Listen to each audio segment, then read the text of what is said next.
Chapter 9:12. Speaking of the demon race, His Majesty the demonic sovereign has to be mentioned. He's long decreed that as long as a demon couple has more than 20 children, they'll be rewarded handsomely. All the children's upbringing expenses will be borne by the demon race's authority, and even all their cultivation needs will be covered. Once this decree was issued, the demon race's population increased exponentially in a short amount of time, reaching the highest limit in the bound of universe's history and still growing. It's the greatest threat to the human race. Come to think of it, if it wasn't for the demon race's incessant war, which is much more brutal than us humans, perhaps the human race would have fallen long ago.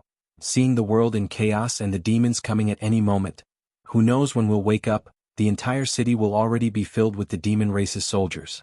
This isn't a groundless fear, it's a reality. Feng Guohai's white brows twitched. Cultivators of our generation must have a sense of urgency and seize every opportunity to improve their capabilities. When danger comes, other than ensuring our own mobility, we must also have the mentality to fight against the enemy together. Otherwise we'll be in grave danger. He looked at Yunyang and said, as for the ethereal amethyst, it's the ultimate war resource that surpasses all other heaven and earth treasures at such a time. Do you understand what this old man is saying? Yunyang sucked in a light breath and said in a low voice, I understand. I'll try my best to obtain more ethereal amethysts from now on. If necessary, I can donate the crystals that I consume in my cultivation as well. It's not that far yet.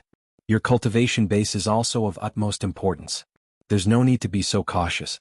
You only need to know that this matter is of great importance and shouldn't be taken lightly. Feng Guohai stared at Yunyang intently. Ethereal amethyst. The spirit's grave. I understand. I really do. Yunyang said, actually I was forced to do this. The spiritual qi graveyard is heavily restricted. Other than the difficulty of opening it, there are other taboos. For example, if I can't send in the required resources in time, not only will I lose the qualification to open it forever, but the divine sense left by the graveyard spirit in me will also act up, destroying my soul and soul. In the past, when I was in the lower realms because of this opportunity, my cultivation speed far exceeded that of my peers, and I was successful in every endeavor. However, the further I went, the more resources I consumed, and it gradually exceeded the scope of my abilities. After I ascended, I was faced with the iron rules of this world. If I didn't deal with things differently, I really wouldn't be able to handle this opportunity.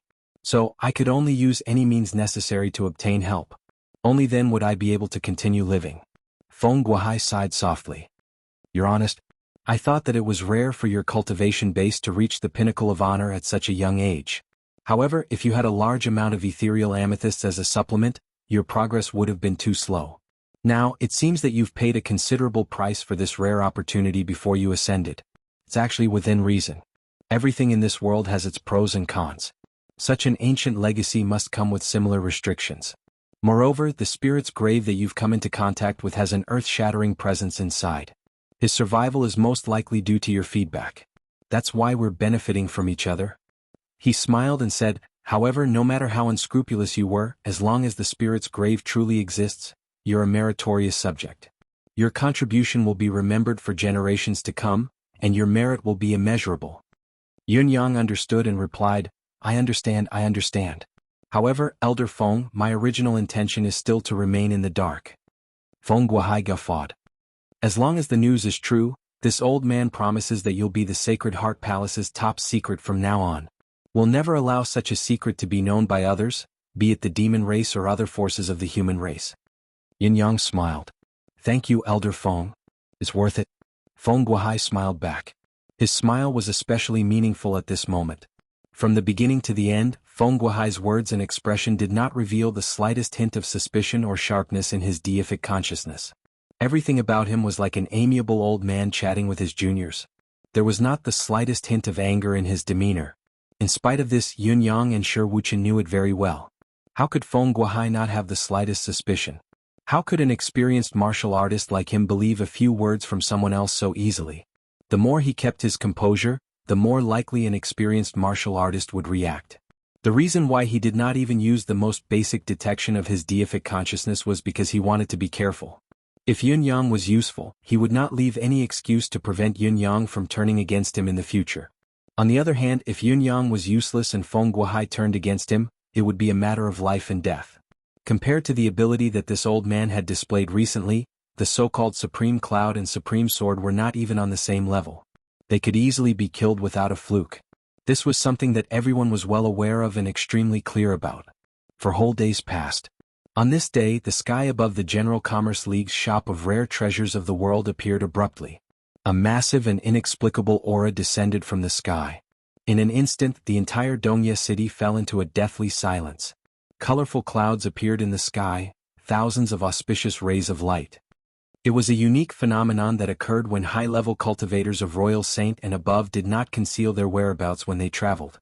Looking up, Feng Guohai's gaze was suddenly filled with an odd glint as he said, "Someone from the headquarters is here. Judging by the looks of it, it should be a few guardians. The headquarters are taking this transaction very seriously." Yun Yang squinted and said, "I wonder what level the General Commerce League's Guardians cultivation base is. Is it convenient for you to reveal it, Elder Feng?" Feng Guohai chuckled. "This isn't a big secret, but rather than letting this old man reveal it, why don't you witness it with your own eyes? You'll know in no time." Before his words echoed in the air, a golden light flashed in the yard. With a soft swoosh, 3 silhouettes appeared leisurely in front of the door.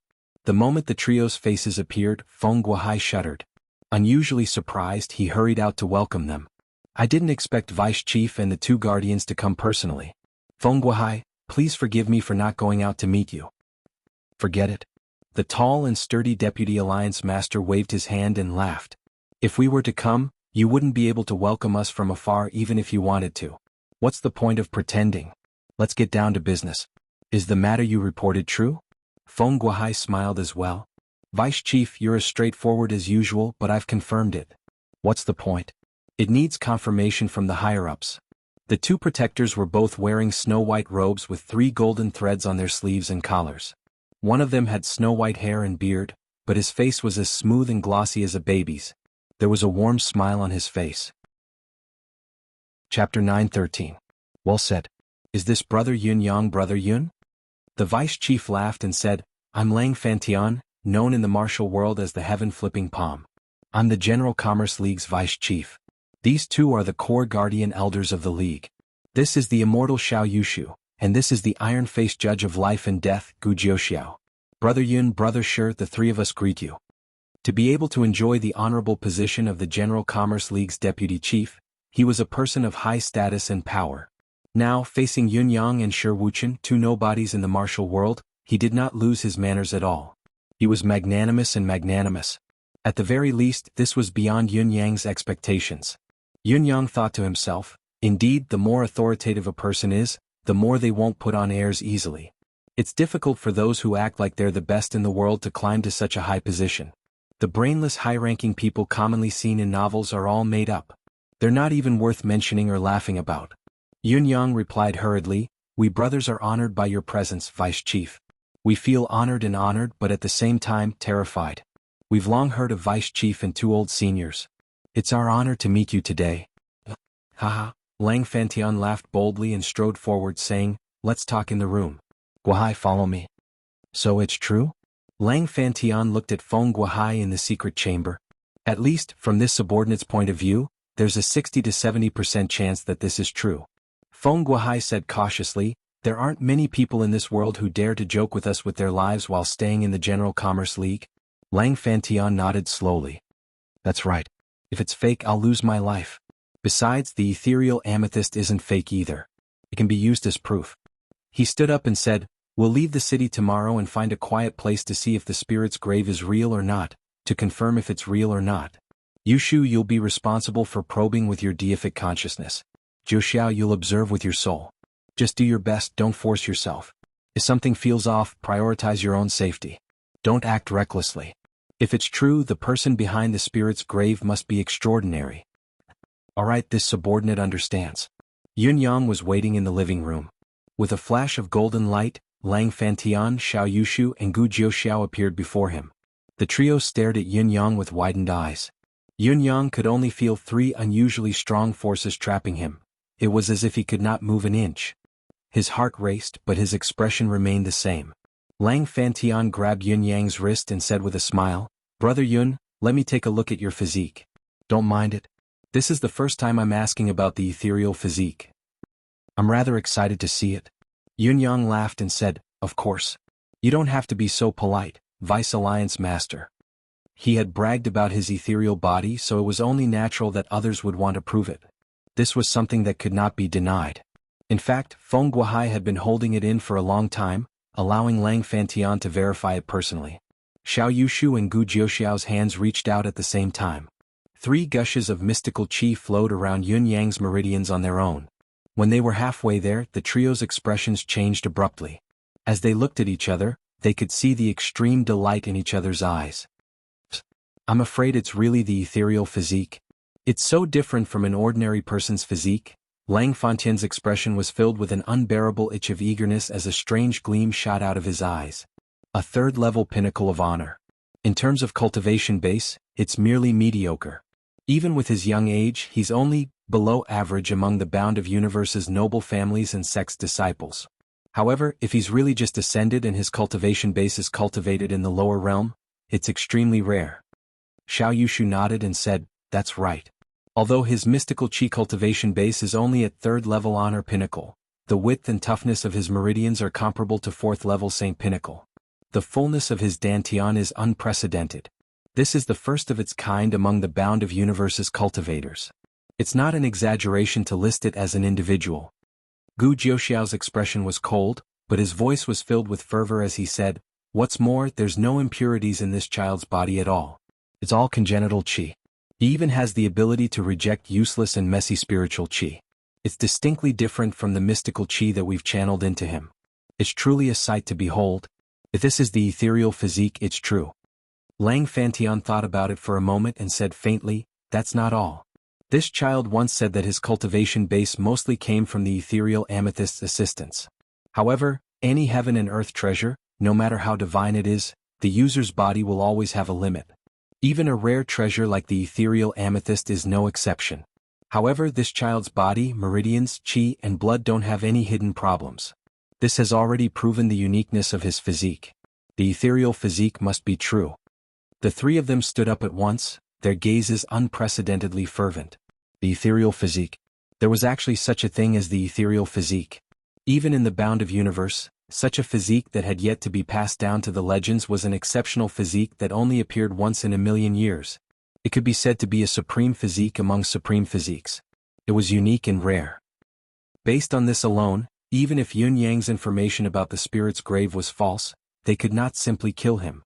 It was because this child had great potential to be groomed. At this moment, the 3 of them looked at each other. Their expressions were actually guarded against each other, but they smiled awkwardly in unison. They understood each other's intentions and did not hold any grudges against each other. After all, everyone shared the same thought. Everyone wanted a target that was worth grooming, so there was no need for them to lose their composure over this.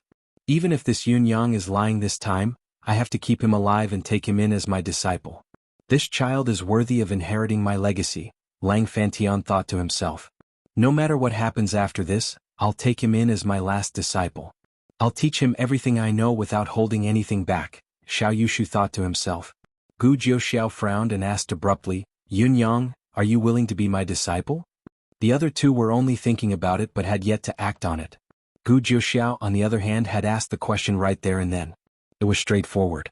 Before Yun Yang could answer, Lang Fantian and Xiao Yushu had already reprimanded him. "Gu Jiuxiao, what do you mean?"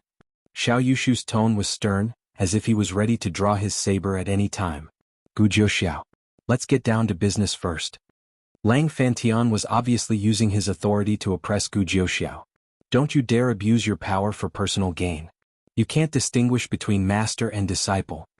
Gu Jiuxiao rolled his eyes and snorted, saying stiffly, "As long as the 2 of you don't fight with me, let's get down to business first." Lang Fantian scoffed. "Can't you see the bigger picture? Can't you understand that let's get down to business first? We'll talk about the rest later." "What fight?" Chapter 9:14. The 2 of them had already made up their minds that they would definitely snatch it. However, during this mission, I would first establish a good relationship with this child. I would let him know who was the one he could rely on and who was suitable to be his master. The next morning, as the golden light flashed, Lang Fantian soared into the sky with Yun Yang and Shi Wuchen.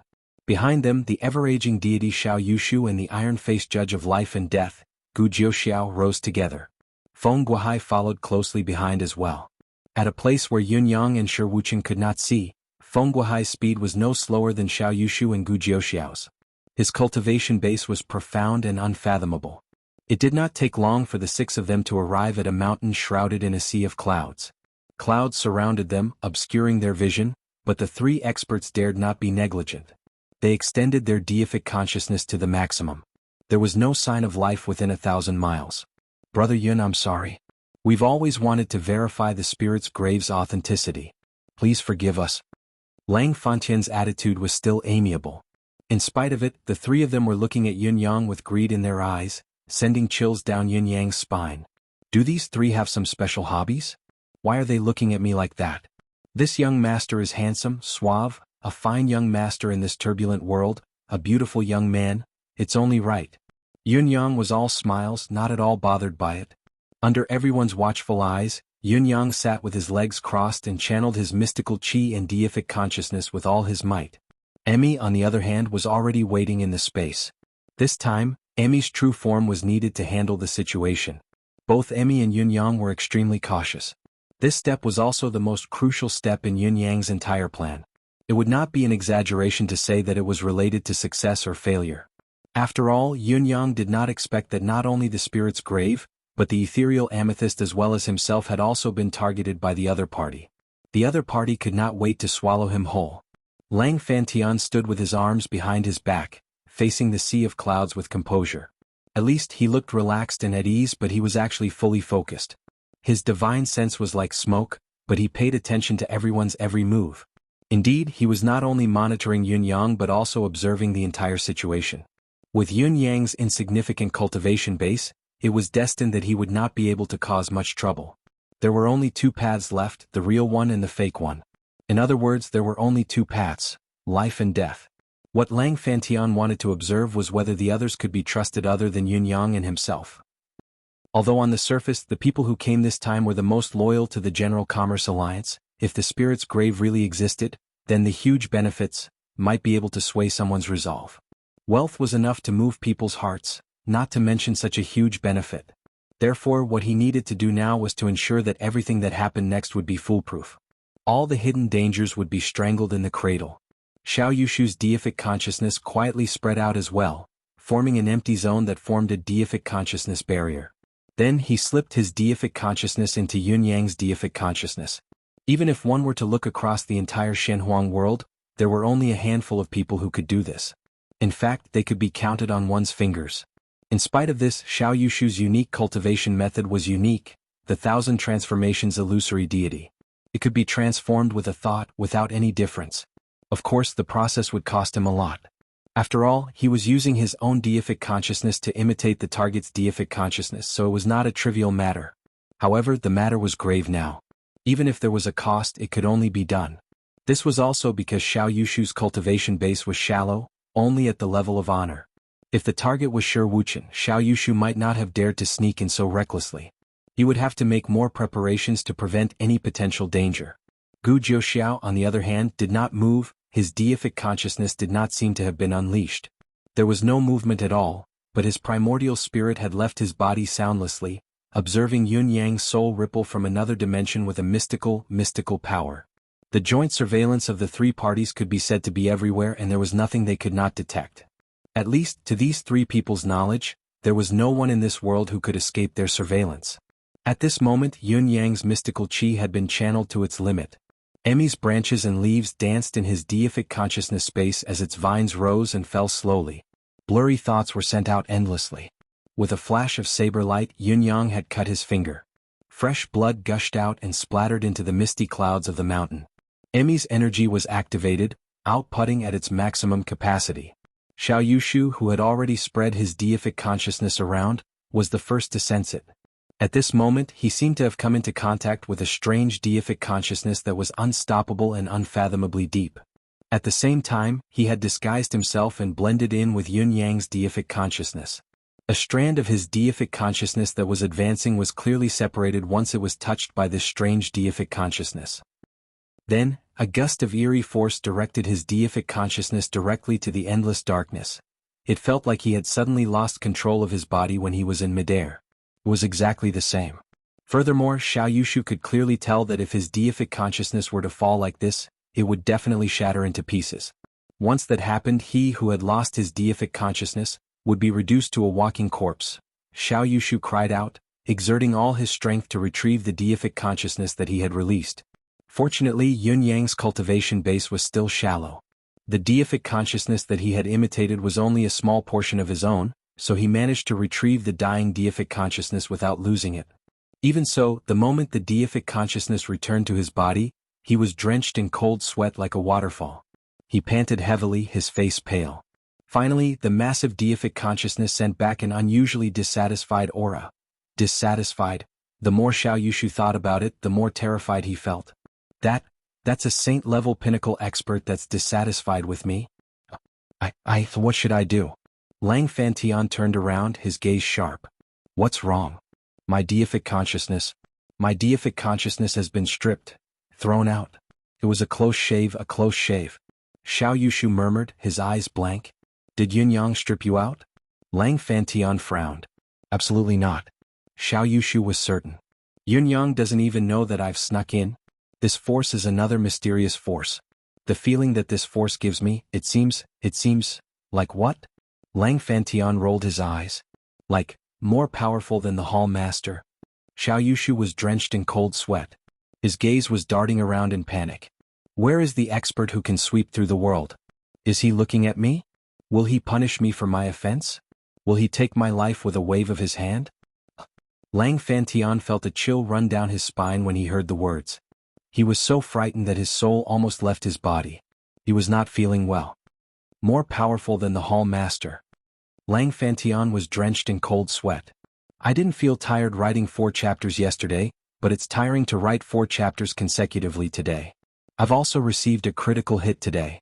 The driver has gone on strike, the reason being that 2 old houses have been demolished and replaced with 8 houses and 2 more along the street. I feel like this is enough for this lifetime. I want to live a more comfortable life.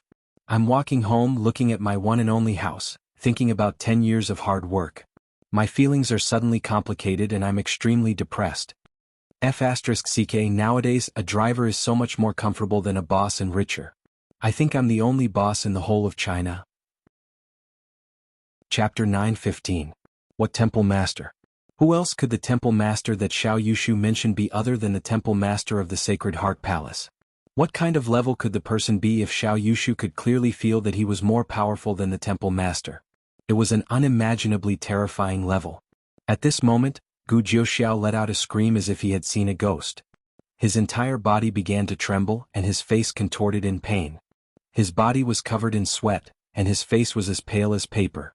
He suddenly raised his head and spat out a mouthful of blood. Then he fell to the ground and fainted, completely unconscious. Lang Fantian was completely petrified now. Although Xiao Gu's status and cultivation were slightly lower than his, they were only slightly inferior to him. Moreover, both of them possessed unique secret techniques. Once the 2 of them joined forces, he would not be a match for them. However, of these 2 people, one was scared out of his wits, repeatedly saying that he had narrowly escaped death, while the other had directly fallen over. What kind of power was this? How could it injure 2 third-level Royal Saint experts to this extent without a sound? Could it be that the Saint-level experts of the Spirit's Grave had been paying attention to this place all along? This was too frightening. The severity of the changes here had far exceeded their initial understanding and evaluation standards. It was then that Feng Guohai cried out involuntarily as well. His voice was filled with terror, but it did not sound like he was out of breath or injured. Where's Yun Yang? Lang Fantian and Xiao Yushu turned abruptly, following the direction of the voice. The spot where Yun Yang had been sitting with his legs crossed was now empty. Yun Yang was nowhere to be found. The mist was still ethereal, swimming and drifting in front of them. The place was still like where the immortals used to be. The mist was ethereal and the place was tranquil. In spite of this, the tranquility now only added more pressure to the group. It was so heavy that they could not bear it anymore. After a while, Gu Jiuxiao woke up with a moan.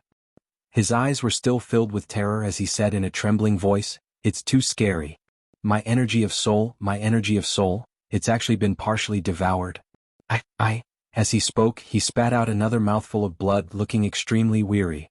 As Lang Fantian and Xiao Yushu watched, chills ran down their spines. Sweat the size of soybeans dripped from the tip of their noses. In terms of cultivation, Gu Jiuxiao was the weakest among the three of them. However, as a saint emperor he had the power of his origin spirit. Moreover, Gu Jiuxiao cultivated a secret cultivation method, so his origin spirit was much stronger than his peers. He didn't expect to suffer a setback here and be severely injured. Now that things had come to this point, he was absolutely certain that the spirit's grave was real, and that there were powerful people inside it was even more real. Yin Yang was not lying.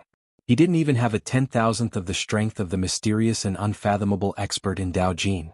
The three of them, under the watchful eyes of such an expert, had recklessly used their divine sense to probe and monitor the situation with the power of their origin spirit. What was the difference between a cat licking the tiger's nose and a mouse acting as the cat's groomsman? They were definitely courting death to the point of insanity. Fortunately, this expert was magnanimous and did not stoop to their level. Otherwise, how could they still be alive now? To only startle Xiao Yushu's deific consciousness and cause Gu Jiuxiao to lose a little of his origin spirit power, it was obvious that the expert had been merciful. If the expert had been a little more ruthless, at least half of the four of them would have perished here without knowing why. Deific consciousness power and origin spirit power were not mystical qi. If someone could easily devour a little of you, it meant that he could easily devour all of you. In other words, this was actually a warning. A warning from an unparalleled superior. Why had Yin Yang disappeared? Was there even a need to think about it? He must have entered the spirit's grave. The spirit's grave was a forbidden zone of death that they could hardly touch. Life and death could be decided with a snap of a finger. Only Yin Yang could enter. This was a fact that was right in front of their eyes. There was no doubt about it. In fact, it was not only Lang Fantian and the other three who were horrified. Even Shi Wuchen's eyes were wide open as if he had seen a ghost, dumbfounded and speechless. What the F***ck? Boss, really had such a fortuitous encounter. The boast earlier, it wasn't a boast, it was real. This has overturned my imagination. It's the lack of experience, knowledge and resources that has limited my knowledge and imagination. Lang Fantian, Xiao Yushu, Gu Jiuxiao, Feng Guohai and Shi Wuchen, the five of them had the same expression now. They stared at the clouds, dumbstruck, their eyes glued to it for a long time. Shi Wuchen was slightly stronger. Although he was surprised, he was still able to stand his ground. After all, no matter how unexpected Yin Yang was, even if he was his boss, he would not harm him. The other four men, on the other hand, were drenched in cold sweat. Their hearts were beating like a drum that did not stop for a long time. Compared to Shi Wuchen's unshakable stance, their legs felt like jelly. If it were not for the gravity of the matter, the four of them would have wanted to flee and leave this troublesome place. What if the invincible expert were to come out and see the four of them? What would they do then? Even if they screamed for help shamelessly, no one would care about them. Amidst their trepidation, another long time passed. There was a sudden ripple in the air. Yin Yang emerged from the clouds and dropped to the ground with a thud like a gold ingot. His face was pale and devoid of color as he murmured, "You guys have really put me through a lot this time." With a clatter, 10 pieces of ethereal amethysts fell from his hands while Yin Yang fell to the ground without a sound and fainted. The four men looked at each other, cold sweat trickling down their foreheads, but they dared not move a muscle. If it had been before, they would have rushed forward to snatch a piece of ethereal amethysts, even with their status, background and wealth. Now the ethereal amethysts were scattered before their eyes, but the four of them dared not even think about it. They were sweating, their hearts were racing, their mouths were dry and their legs were wobbly. They could fall to their knees at any time. Mamma mia. It's too scary. After a long while, the clouds were still the same. There was nothing out of the ordinary. After an hour, the four of them woke up as if they had just woken up from a dream. They raised their hands to wipe the sweat off their faces. The fear still lingered in their hearts. They secretly looked around in panic and whispered, "This should be fine, right?" Chapter 9:16. Hu, Feng Guohai, Xiao Yushu and Gu Jiuxiao exhaled simultaneously. Their legs could no longer support their bodies as they sat down and squatted. Xiao Yushu's face was still deathly pale. He grimaced in pain and laughed as though he was crying. "I say, Lord Vice Alliance Leader, let's not do such suspenseful things in the future. I was almost scared to death." Gu Jiuxiao's expression was icy as he exhaled deeply. "You're the one who almost lost half your life." "I was really swallowed." Lang Fantian was still shaken as he wiped away his cold sweat and said, "Weren't we uncertain before? It's enough now that we've confirmed it once. Who's going to confirm it every day?" I won't come next time even if you beat me to death. Whoever wants to come can come. Me too. Me too. Too scary? Me too, it's creepy and chilling, said Feng Guohai. Xiao Yushu and Gu Jiuxiao looked askance at Feng Guohai, suddenly feeling disgruntled. Why does this old fellow have everything? What's the use of a creepy fake? It's not fair. The next step is to discuss the collaboration with young brother Yun, Lang Fantian said in a low voice as his breathing gradually stabilized. The other three men did not speak. This is your chief and vice chief's business. At least here, Lang Fantian can make the decisions himself. He doesn't need to discuss it with us. We don't plan to be involved in this anymore. Who can we look for if something happens to the collaboration in the future? I'm not going to be the scapegoat. When Yun Yang wakes up, we'll discuss it slowly. We have to understand him and confirm what the senior inside has in mind and if there's any specific plan. We must be careful, Lang Fantian said respectfully. That's right. We must be careful. We must be careful. The other three men agreed. Before knowing what Yun Yang had encountered this time, no one could understand the senior's intention. If they were to screw it up, it would be a disaster. Wailing would not even be enough to describe it. If this senior could extend his deific consciousness and devour souls from the spirit's grave, what kind of damage could he cause if he really came out? Although we don't know why he doesn't come out or if there's something fishy going on, but if his divine sense can come out, then he can definitely come out. We absolutely don't dare to take this risk. He would rather die than take the risk. Lang Fantian carried Yun Yang on his back himself. To show that he had no other intentions, he passed the 10 pieces of ethereal amethysts that were scattered on the ground to Sher Wuchen.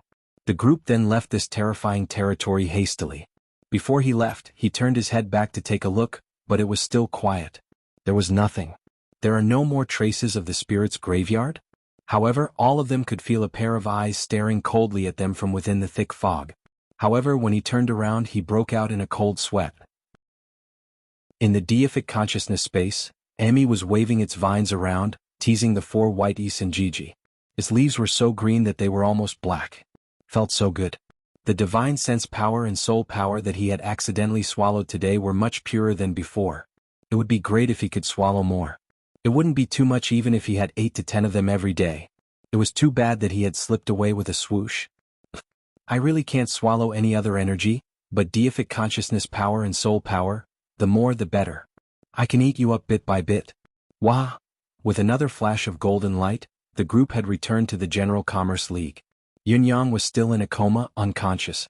However, the 10 pieces of ethereal amethysts glowing with purple aura had explained everything. Looking at the ethereal amethysts, Lang Fantian pondered for a moment and made a decision at once. Feng Guohai. Yes. From today onwards, this rare treasure shop of yours shall be renamed as the General Commerce League's East Night main shop. With this shop as the starting point, all resources and manpower within a 10,000 miles radius shall be under your control. Yes. Thank you for your guidance, Vice Chief. You have great responsibilities from now on. You must be more careful, especially when it comes to young brother Yun. Do you understand? This subordinate understands. I shall be cautious. Yin Yang, you. Lang Fantian mused and said, to be on the safe side, don't make a decision yet. Wait for him to wake up, then we can decide what to do next. I believe young brother Yun has his own plans. All right. Yun Yang's unconsciousness lasted for 2 whole days this time. To Yun Yang it was actually 2 solid days of good sleep. He took this opportunity to completely vent all the fatigue that he had accumulated over the past 2 months. High-level cultivators could use cultivation to replace sleep, and the effects of recovery would be even more ideal. However, once a Xiuzhe used up a large amount of their vital energy, spiritual consciousness and primordial spirit power, when they used up to the extreme, only unreserved deep sleep could they recover from their original state. Yun Yang had put in a lot of effort to deal with the General Commerce League this time. Although Emi was the one who had contributed the most in this battle, Yun Yang had still given it his all. His deific consciousness had been depleted to its limit, almost collapsing. After all, his original intention was to deceive 4 experts whose cultivation base was a few realms higher than his. It was not an easy task. Although half of his unconsciousness was an act, he had indeed reached his limit and needed the most thorough sleep. When he woke up, he still felt sore all over as if his body did not belong to him. It was a stark contrast to his usual refreshed state. Just as Yun Yang regained consciousness, 5 silhouettes appeared before him almost in unison. Every single one of them had a solemn expression on their faces. They were Lang Fantian, Xiao Yushu, Gu Jiuxiao, Feng Guohai, and Shi Wuchen. You're awake? Shi Wuchen heaved a long sigh of relief as if he had let go of a heavy burden. I'm awake. Yun Yang sat up and said with lingering fear, it was a close call this time. I was afraid that I wouldn't have the chance to wake up again. Lang Fantian and the other two elders nodded in agreement. All of them looked fearful. It was only when they returned that they truly understood what kind of existence they had provoked this time. It was a close shave of life and death, a narrow escape from death. The other party was definitely an unparalleled expert who could crush all of them into dust with a flip of his hand. Young brother Yun, when you went in this time, cough. Lang Fantian coughed. Was there anything? Chapter 9:17. The ethereal amethyst is with me, Shi Wuchen added when he saw that Lang Fantian had paused halfway. Sigh. He sighed before he spoke. Yun Yang's tears were about to fall from his eyes. The Supreme Lord was very dissatisfied with the resources I brought in. He said that I didn't complete my mission well this time, that I failed miserably. He almost killed me. Yun Yang hung his head dejectedly. Only some upper-class spiritual jade pieces that I brought in were barely acceptable. The rest were basically unsatisfactory. What's more? He lifted his head to look at Lang Fantian and the others, hesitating to speak. The three of them blushed and coughed in unison, trying their best to ease the awkwardness, but they had forgotten that their actions had highlighted their presence and were the source of the current awkwardness. It's fine though. This is the basis of our cooperation. It's necessary. After all, it's unrealistic for me to provide the Supreme Lord with resources that he's satisfied with alone. Yun Yang explained himself at once, but I really don't know how to explain what's going on. Young brother, just speak frankly. What's the exact situation? Lang Fantian displayed a sincere desire for knowledge. Actually, there's something that I didn't say earlier. The senior inside is only a divine sense. After a while, Yun Yang finally said quietly, the old man passed a cultivation method to me and took me in as a registered disciple. He said that if we could meet one day, perhaps, there's a chance that I could become his official disciple. Now it seems that the chance is slim. I'm too disappointing, far from what the old man expected. I've wasted such a great opportunity, sigh. Once these two sentences were spoken, the shock it caused was so intense that it could not be any more intense. It was only a divine sense. The first sentence, 6 words, was enough to make Lang Fantian and the other two feel as if there was a thunderclap above their heads. It was only a divine sense, but it was already so powerful. If it were to come in person, what kind of earth-shattering power would it be? Furthermore, he was actually a registered disciple? A registered disciple of such a mighty figure. This identity was already impressive enough. Although he was a registered disciple who could lose his life at any time, he was truly the only person in this world who could enter and exit the spirit space. Not to mention that there was still hope for him to become an inner disciple. That was obviously his ardent hope, his goal. Since we have decided to cooperate with Brother Yun, then no matter what difficulties we face, we must face them together. Moreover, the General Commerce Alliance can also benefit greatly from it. Lang Fantian said emotionally, Brother Yun, feel free to tell me if you have any difficulties. Lang Fantian's words were honest and came from the bottom of his heart. The way he addressed her had changed as well. It turned out to be, Brother Yun, little Brother Yun. Although the latter appeared especially close, the feeling of looking down on him was still obvious. But now it had directly locked onto Brother Yun. The difference in status between the two had been reversed. Once the news was out, Lang Fantian, Gu Jiuxiao, and Xiao Yushu had all given up on the idea of taking her in as disciples. Who would dare to snatch a disciple from such an expert? Weren't they tired of living? Besides, with his insignificant cultivation base, how could Yun Yang even bother with him? Previously he had harbored the thought of capturing Yun Yang and keeping him under tight control, but now that thought was gone. What kind of joke was this? Would you dare to capture him if I asked you to? Previously he had been doubtful and guessing why the triatom swordsman Shi Wuchen, a saint-level cultivator, would willingly submit to Yun Yang. Now it seemed that Shi Wuchen was the one who knew how to invest. How could such an insignificant subordination relationship be ordinary? Envy, jealousy, hatred, they were not that hateful. When there was a will, there was a way. It was not too late to befriend him now. Shi Wuchen, who was inexplicably envied and jealous, expressed his innocence. Although he had his own thoughts back then, he was not that ambitious. It could only be said that it was fate. Everything was fated. In addition, to clarify things, I've also mentioned cough about our collaboration," Yin Yang said. Lang Fontian's expression darkened immediately. The other three men looked anxious as well. "You've already sold us out? Does this mean that we're on the same list from now on? Then it seems like we can't not collaborate with you? If this peerless expert came looking for trouble, how could the General Commerce Alliance bear the burden?" For a moment, all four of them felt like they had been boarded a pirate ship. It was clearly a situation where they were seeking a huge benefit previously. It was a situation where Yun Yang had to work with them no matter what. Why was it a complete reversal now? The senior expressed his understanding, but there are many things that are needed. He told me the truth directly this time. Yin Yang sighed softly. It needs spiritual jade pieces. A large amount of upper-class spiritual jade pieces is only the minimum, the lowest requirement. It'd be best if there's a corresponding amount of supreme-class spiritual jade pieces. Other than that, we also need Heaven Mystical Gold, Heaven's Penalty, Heaven Meteorite Gold, Heart of Stars, Lunar Soul Iron, Cloud Copper, Polar Silk, Mystical Beast Cores, all sorts of heaven and earth resources that are 5,000 years old and above. The more the better. Yun Yang began to count on his fingers. He mentioned more than 100 types of metals and 200 other items before he moved on to the heaven and earth resources. Not only Shi Wuchen but even Lang Fantian, Xiao Yushu, Gu Jiuxiao and the others who were proud of their knowledge were taken aback by the long speech. They were so shocked that their eyes and mouths were crooked, unable to speak. He wanted so many good things just by opening his mouth, and it was not just one of each item, but the more, the better? Although everyone knew that the more of these things, the better it was, the more realistic question was, if you wanted to collect so many good things, how many resources are you willing to pay for them? We've all witnessed your peerless cultivation base and unparalleled power. It's a powerful reason indeed, but it doesn't seem right to ask for things so openly and in such a huge amount. Correspondingly, according to the amount of things I bring in each time, the return that the spirit space gives me will increase accordingly. The return doesn't stop at the ethereal amethyst. There are many others, such as the congenital amethyst chi, the chi of vitality, the spiritual energy of vitality, the power of spiritual energy. These things that only exist in legends are all included. Even the power of deific consciousness can be given. There are also various medicinal pills, such as the youth rejuvenation pill that can turn an old man back into a youth overnight, the emerald cloud pill that can give one the result of 1,000 years of cultivation, the limit-breaking pill that can allow one to break through in any realm.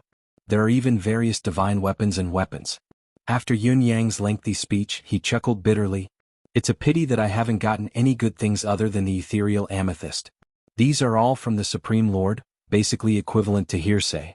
I can't prove that these good things exist. I'm ashamed. Who? Chapter 9:18. We seem to have heard something incredible. This, no matter which one it was an extremely good thing. The innate purple chi? It was a necessary item to achieve Tao. Not to mention obtaining it, just touching it was equivalent to touching the door to Tao. Was it important? The chi of vitality? Legend had it that it could eliminate all negative conditions on the body, including the battle scars since the beginning of cultivation, the residues and hidden dangers in the body. All of them could be eliminated. It could be said that obtaining a gust of chi of vitality was equivalent to returning one's body to its innate form. Was it important? Was it precious? There was no need to explain the energy of the soul or the power of deific consciousness. It was understood. The rejuvenation pill that could make an old man return to his youth overnight? This medicinal pill was going to defy the heavens. There was also the seal-breaking pill that could break through any realm's bottleneck. It existed in the legends as well, but it had been lost for at least tens of thousands of years, and the four men's breathing was rapid, their eyes glowing as they stared at Yun Yang's handsome face like hungry wolves eyeing fresh meat. How can I get it? Brother Yun, please speak your mind. There's no need to hold back. Lang Fantian asked anxiously. If it were not for the fact that he knew Yun Yang had such a powerful background, Lang Fantian would have the tempting thought of imprisoning the child at once and keeping him by his side forever, never letting the child see anyone else other than himself. It was too precious. It's difficult. Yun Yang chuckled humorlessly. To all of you, I seem to be blessed by the heavens and blessed with a great opportunity. My cultivation journey is smooth, but you don't know that I'm completely clueless about the path ahead of me. I'm at a loss. Blessed by the heavens. The four words were well said. Even Lang Fantian felt that Yun Yang's luck was too good for Yun Yang's circumstances. It was rare to be gifted, but in the bound of universe, talent was not the most fundamental core of cultivation. Only destiny was. Despite Yun Yang's unparalleled talent and the ethereal physique that had not appeared for hundreds of millions of years, it was, at most, precious. It was not irreplaceable, nor was it something that he could not give up on. Including today, I have failed 2 missions in a row. Yun Yang heaved a heavy sigh.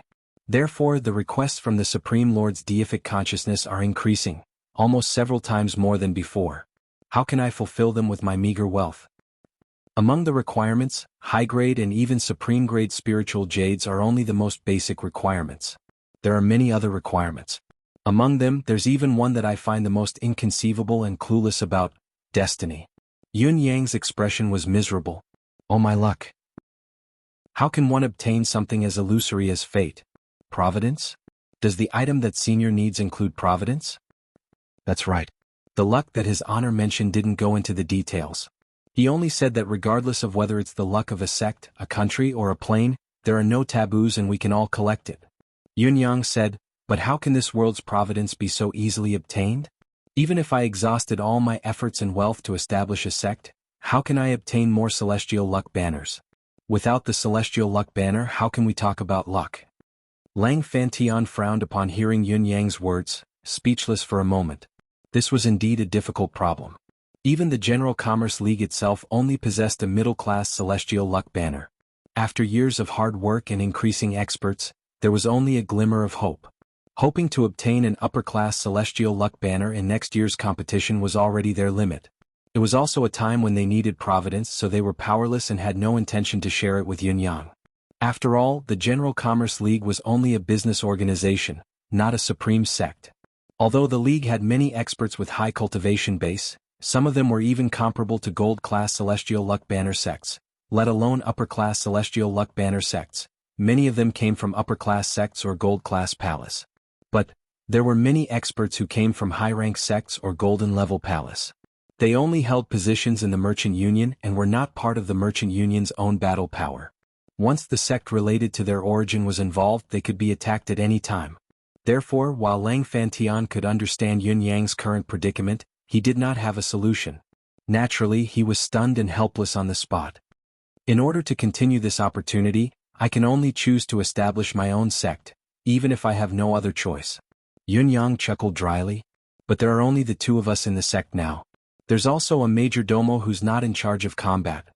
The little fatty who leaked the ethereal amethyst in the bustling market. Lang Fantian rolled his eyes and glanced at Yun Yang and Shi Wuchen, feeling speechless. He really did not know how to respond to this. Brother, your situation leaves us speechless as well. Other than speechlessness, we feel powerless, helpless, and sorrowful for you. Did you really think we wouldn't investigate you beforehand for such a serious matter? We've already thoroughly investigated the background of those few people of yours. How dare you call yourselves sects when you're just a newly established sect that can't even be considered a shrimp sect?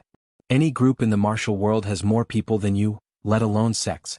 As for resources, Yun Yang straightened his back and said through gritted teeth, to be honest, other than robbing, we have no other choice. Robbing? Lang Fantian, Xiao Yushu, and the others were speechless. Feng Guohai's eyes shone. You guys are indeed, that's right. We're the craziest robbers recently. Raiders of all but God. Yun Yang cut him off. Raiders of all but God? Lang Fantian and the other 2 had just arrived at Dongya City, so they had no idea what the name meant. Why did it feel like it was rather famous? Feng Guohai chuckled dryly. Here they were, explaining the origins of the 3 words Raiders of all but God, as well as other well-known nicknames such as the Black and White Ruthless Duo and Plucking Feathers from Swallows. Ha ha. Lang Fantian was almost tearing up from his laughter. What are you laughing at? We were forced to do it. If it wasn't for the fact that we had no other choice, we wouldn't have taken a few pieces of inferior-class spiritual jade. Yun Yang retorted, trying to pull himself together. His tone grew softer and softer until he looked crestfallen, as if he would never be able to rise again. What's wrong with that? Do you think we'll hand you guys over? Lang Fantian decided. Don't worry, it's just robbing. It's no big deal. If there's a need in the future, we can send someone to rob for you. Shi Wuchen was speechless from the side. The biggest crisis was actually resolved by Boss in such a casual manner. In addition, they now had an extraordinarily reliable channel to dispose of stolen goods in the future. It seemed like they would also have an additional backing and a more reliable trading channel. This plan, this reaction, how did his boss come up with it? Why are you called Supreme Cloud if you're so smart? Just call yourself Supreme Wit.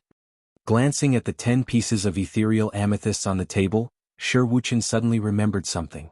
His brain felt like it had been struck by a bolt of lightning, almost fainting at that moment. He finally remembered that when Yun Yang was setting up the formation, the 100 or so pieces of amethyst that he had casually tossed out, he had racked his brains to come up with this plan. It was also the first time he had tried to write the layout in such a manner. The first few chapters were baffling, weren't they? I can't help but praise my super high IQ. Chapter 9:19. Shi Wuchen was bewildered. Why did this feeling and what he was seeing feel so familiar? Although Shi Wuchen was a saint-level cultivator, he had never come into contact with the ethereal amethysts before. Other than worrying about what would happen, he was worried about Yun Yang's unusual behavior. Naturally, he did not think about this at all. The 10 pieces that Yun Yang had taken out that day had been sold right away as well. It was just a fleeting glance. However, the ethereal amethyst had been in his hands or placed on the table in front of him for the past 2 days. The feeling was getting more and more familiar. Could it be that the 108 energy crystals that Boss used to set up the formation that day were all ethereal amethysts? The more Shi Wuchen thought about it, the more he thought about it. The more he thought about it, the more he felt that it was the truth. If that was the case, Boss's words now might not all be lies, but at least 90% of them are false, and at most one is true. Only 10 pieces can be brought out at a time. You have so many that you can use them to set up the formation. Shi Wuchen's eyes glazed over. He suddenly recalled that the 108 pieces of ethereal amethysts were placed under his sect's mountain guarding formation and had been tossed away by Yun Yang like they were trash. With a loud groan, Shi Wuchen fainted in bliss. Before he fainted, he could only hear Yun Yang's refusal. That won't do. Only the sect's own effort can be considered as accumulating providence. If I need your help, what's the deal? No way, no way. Including the various resources that we'll be trading in the future, we can't take them for free either. They must be obtained through trade. On this point we must set the rules now. No one can change it without permission. Lang Fantian laughed and said, that's right, that's right. We'll listen to you, Brother Yun. However, you can still come to us to dispose of your loot if you rob someone in the future. We do black market trading here. I promise Brother Yun that no matter what you rob in the future, we'll take it all and buy it at a fair price. In his heart, however, he was thinking, what valuable items can these two little fellows rob? Besides, they're so weak. Won't they be killed instantly if they encounter a tough opponent? What if they die? Won't this be a dead end? They can't die. It's best if they don't even get hurt. There were so many good things in the spirit's graveyard that had yet to be taken out. Beside them, Xiao Yushu and Gu Jiuxiao's eyes lit up as well. It's all right. We think that the raiders of all but God's name is rather domineering. In the future, it's fine for you to continue robbing others. You should vigorously develop your sect and strengthen your own power. As your ally, it's reasonable for us to protect you. Yes, it's just a robbery. Who doesn't get robbed 100 times in Jianghu? Can they still be called Jianghu people? Don't worry, as long as you have goods in your hands, you must come to us. We'll give you whatever you want. It's a fair trade and it'll benefit both of us. Yes, that's right. I don't want it for free. I'm just afraid that some people with ulterior motives will try to steal it. Moreover, it will hinder the growth of your sect. This rule is good.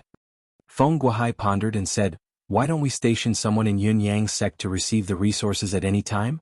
Wouldn't it be better if the trade between us is smoother and more convenient? He shot a discreet glance at Lang Fantian. Lang Fantian caught the hint and said, I'm afraid we'll have to stay in Brother Yun's sect for a long time. If that's the case, I wonder who's willing to go? I'm willing. Feng Guohai, Xiao Yushu and Gu Jiuxiao spoke simultaneously. They spoke in unison.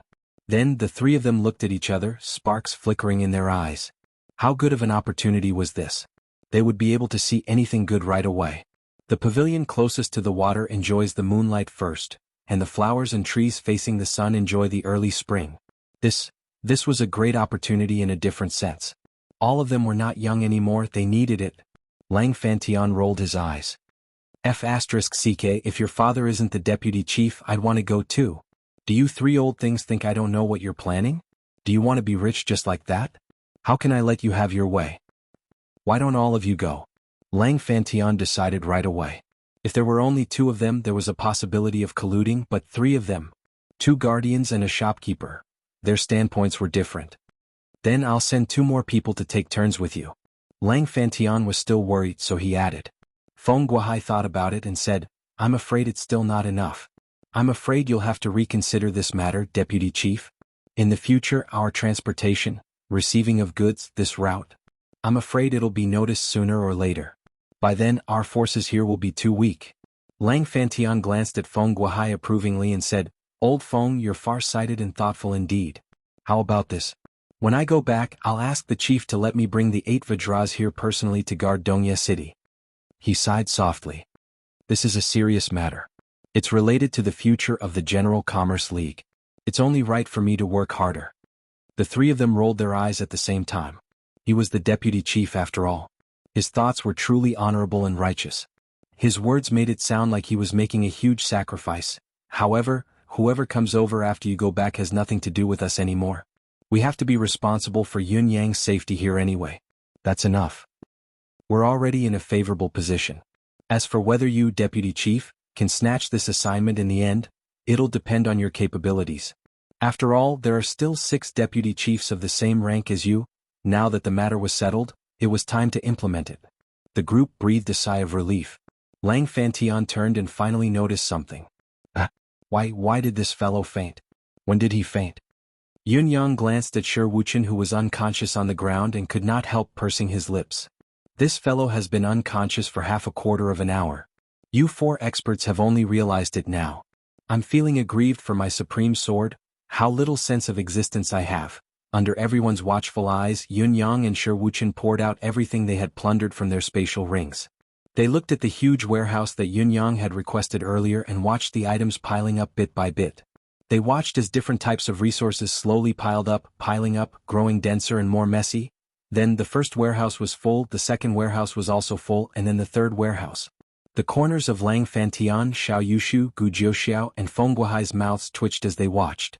These 2 fellows are indeed called the Raiders of All but God. Chapter 920.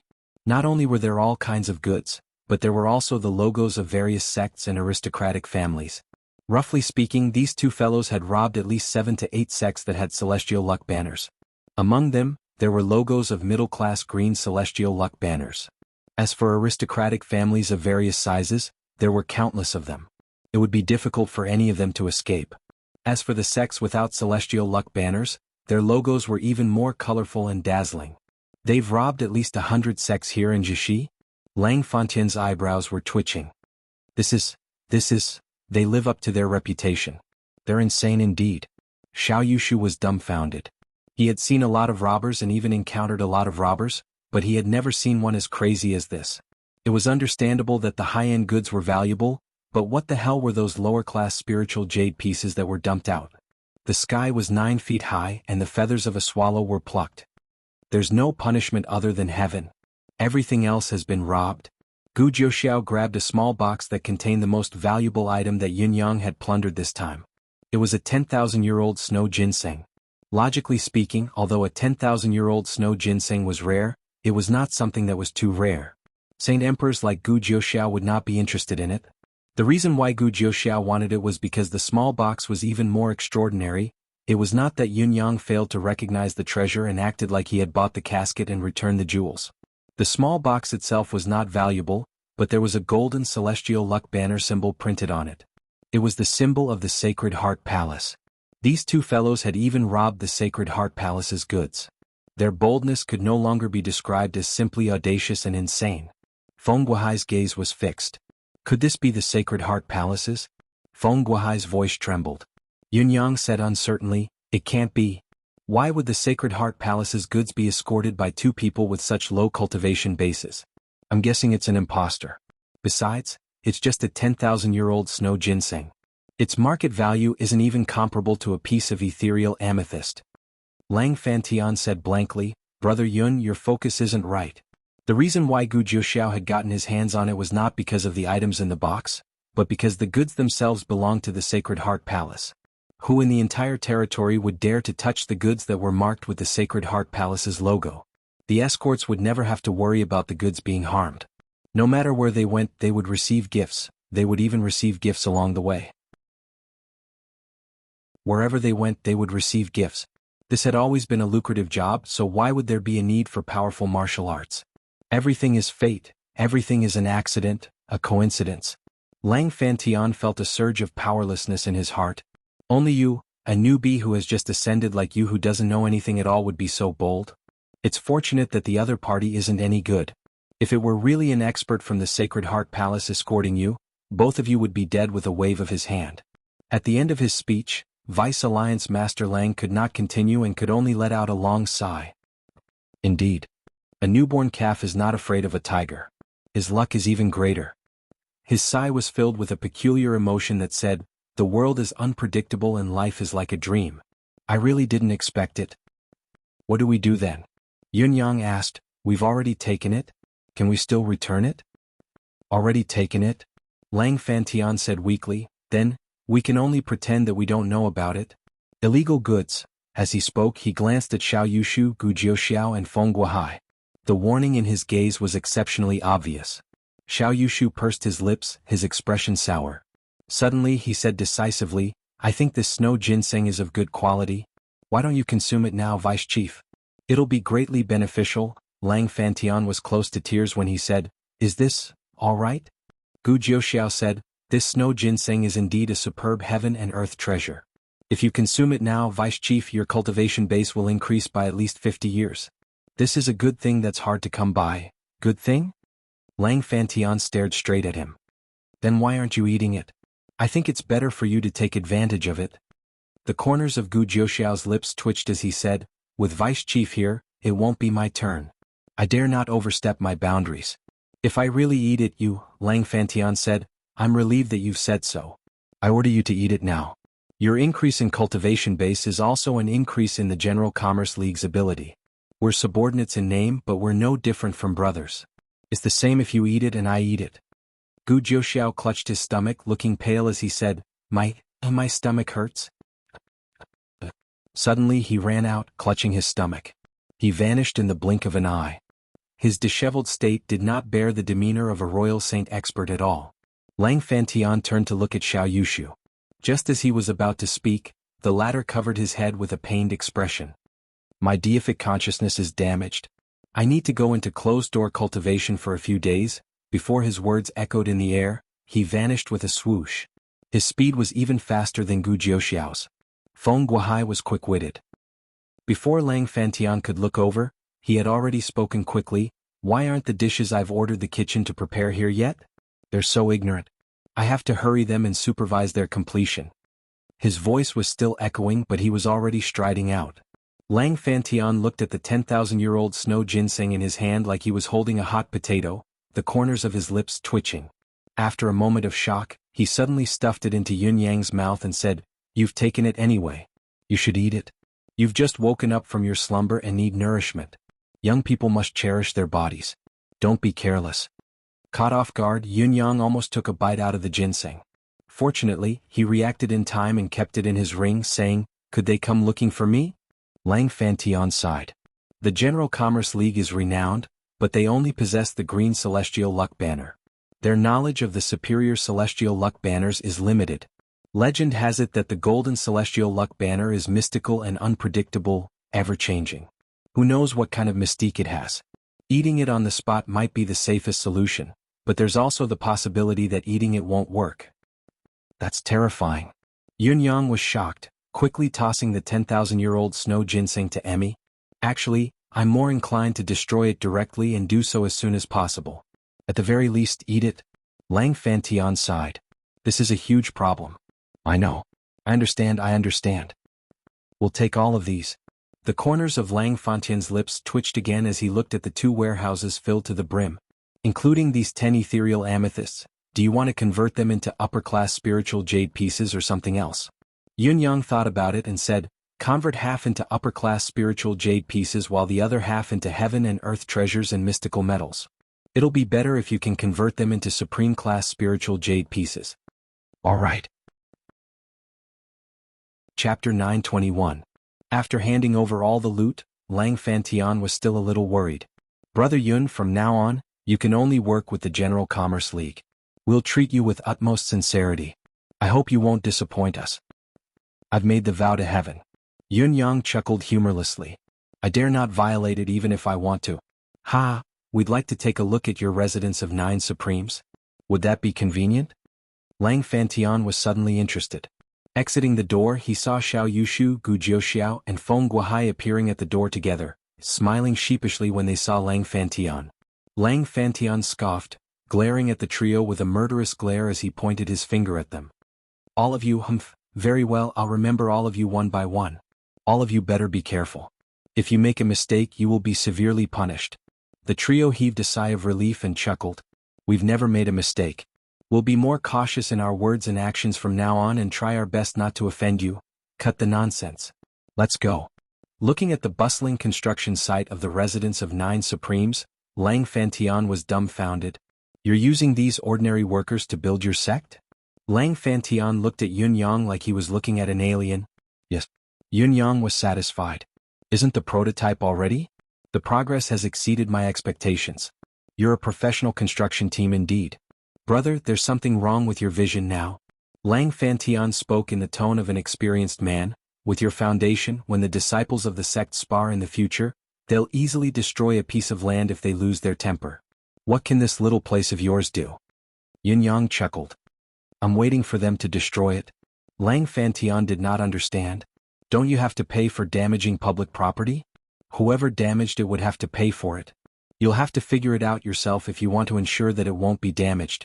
Yun Yang was confident. Of course I know that the conditions are limited now, but we can only set up the framework for now. When there are more disciples in the future, there will be more fights and naturally the school will be stronger. Let nature take its course and I hope that the future will follow suit. Lang Fantian broke out in a sweat, feeling that this fellow's sect was unreliable. With such an attitude, he still wanted to carry it forward and obtain the celestial luck banner? How can your actions, which are close to inaction, be considered logical? Naturally, you will only be unable to recover from the setback and suffer a crushing defeat. Lang Fantian grew increasingly pessimistic about the residents of 9 Supreme's future. However, this was what the General Commerce League was happy to see. If the residents of 9 Supremes could not rise, it could only rely on the General Commerce League and rely on us to survive as much as possible. This way he would be able to obtain good things in the long run. If all of you were to rush all the way up and ascend higher than us, then what would we get? The current basis of cooperation was that the other side was strong while the other side was weak. One side was dependent on the other. If the two sides were equal in power or even surpassed each other, there would be no room for cooperation. Hearing this, Shi Wuchen, who was behind him, broke out in cold sweat. If I ever need to spar in the future, remember to go out and fight. They would never fight within their own sect. Even if you're being bullied, you have to endure it. F** King Hell, a fight might cost them their entire fortune. Little fatty Chen Duo sprinted over. His chubby face had lost a lot of weight and he was dirty all over with dark circles under his eyes. You're finally back. Why have you been out for so long? Little fatty looked like he had been relieved of a burden. It was a soothing expression that said, I finally found someone to take over the work. We're going out later, Yun Yang said with a grin. Yun Yang said with a grin, I've come back this time to check on the progress. You've done well in your work, I'm very satisfied. You've done a great job. Note it down later and we'll talk about it when we need it.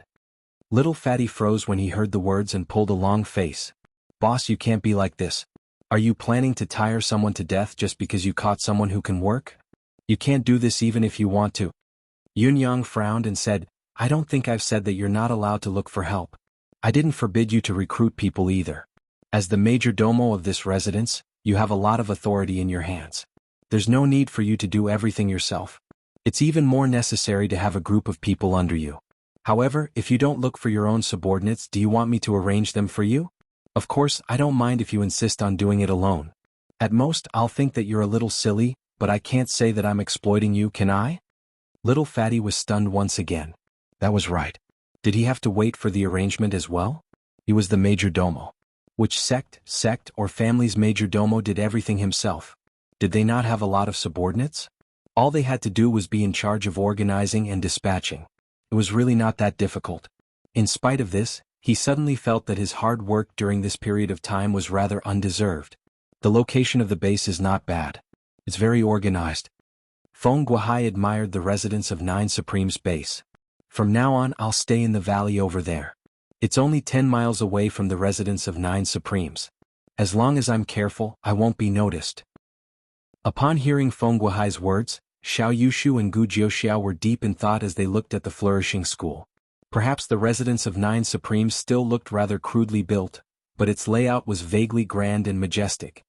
From now on we'll be on the left and right, staying by the side and helping each other out. Both of them made up their minds at the same time. They knew very well that the safety of these young fellows would probably fall on their shoulders in the future. As they thought about it, they could not help feeling a slight headache. After all, these two fellows were too good at causing trouble.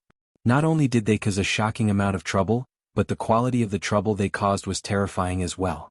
Who would dare simply look for the owner of the Golden Luck banner? Fortunately, the vice chief will send someone else later. Otherwise, the two of us might not be able to keep an eye on them and protect them. After a while, Lang Fantian left hastily after taking a quick look around, leaving without anyone noticing him. Other than being eager to report back to the League's chief to confirm the truth of the matter and to prepare for the future, the reason he left in such a hurry was also because he considered the fact that these two people were too good at causing trouble. The raiders of all but God's name had spread like wildfire, and they had even provoked the Sacred Heart Palace. As Lang Fantian left, Feng Guohai and the other two disappeared as well. Although Yunyang knew that they must be stationed nearby, he could not sense where they were with his current deific consciousness. After all, the disparity in their abilities was too great. It was not his fault. Nonetheless, he was still at ease, a sense of security that he had never felt before. With these royal saint experts acting as his free bodyguards, Yunyang felt that he did not lack anything now. What was there that he dared not do? Now that he had a sales channel, of course he had to make better use of it. What was the raiders of all but God? Why was it the raiders of all but God? Chapter 922. The outsiders had all left. Other than a circle of workers working in the residence of Nine Supremes, only Yunyang and the other two were left. The three heads of the residence of Nine Supremes. Only then did Shi Wuchen reveal a look of shock and admiration, as well as boundless incredulity.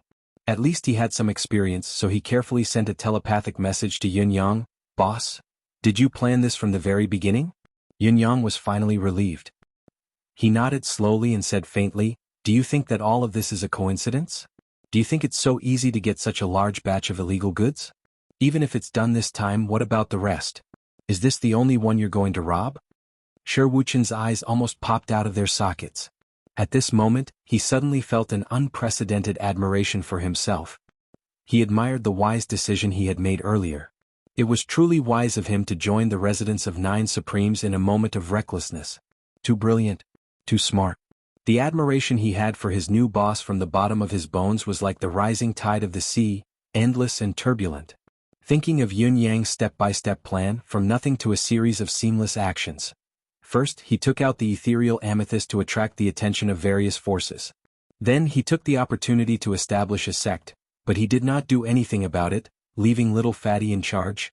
Perhaps there was only one accident that he hadn't expected, and that was his participation in the competition. However, Shi Wuchen could totally imagine that even if he did not appear when the sect was built here that day, Yunyang would still rob with his own strength without any hesitation. At most, he would not rob cultivators of saint level and above right from the start. Following his set of actions, he began to plunder madly, which naturally gave off a feeling of madness. It was as if he would die if he didn't plunder. And from this moment onwards, it actually gave his future partner a hint. When he was almost done with his looting, he would still go to the black market and look for partners openly and covertly, selling the goods along the way. He would make his robbery appear on the surface, at least to his partners. Even if he did not say it out loud, his initial target would still be a large business organization like the General Commerce League in the Bound of Universe. After all, only such an organization could satisfy his need to dispose of stolen goods. As long as he entered, he could throw out the foreshadowing of the ethereal amethyst's exposure at the right time. Naturally, the subsequent actions would be triggered.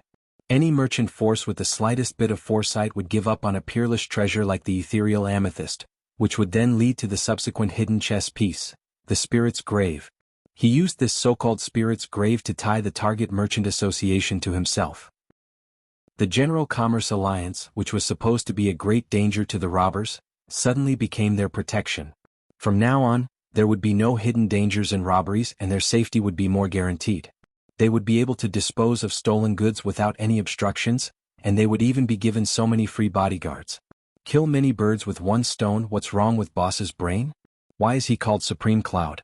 He should be called Supreme Wit, Shi Wuqian exclaimed. If anything went wrong in any of the links, the consequences would be eternal damnation. But all along the way, it had all been smoothly accomplished, and everything had been done in one go. How could Shi Wuqian not be impressed? He was so impressed that he could prostrate himself on the ground. At this moment he finally knew what it felt like to be sincerely convinced and impressed. However, there was still one thing that Shi Wuqian did not know. Little Fatty's exposure of the ethereal amethyst was not Yun Yang's plan at all. It was truly an accident. It was just that Yun Yang had taken advantage of this accident in his subsequent actions, turning it into an aid for his chain of plans. This was the wisdom of a highly intelligent person, to act according to the situation and act according to the situation. That was how one could see the bigger picture from the slightest clue. The school was still under construction. Yun Yang stuffed a huge sum of resources to Little Fatty, which was actually a portion of the stolen goods that he had robbed earlier. After all, not all of the stolen goods needed to be disposed of. There was no lack of those that could be acquired directly. He then left, disappearing into the mountains with Shi Wuqian once again. He only left one sentence: "Hurry up." The Little Fatty understood this tacit understanding. He immediately took a huge sum of money and went down the mountain. He was busy looking for people to work for him.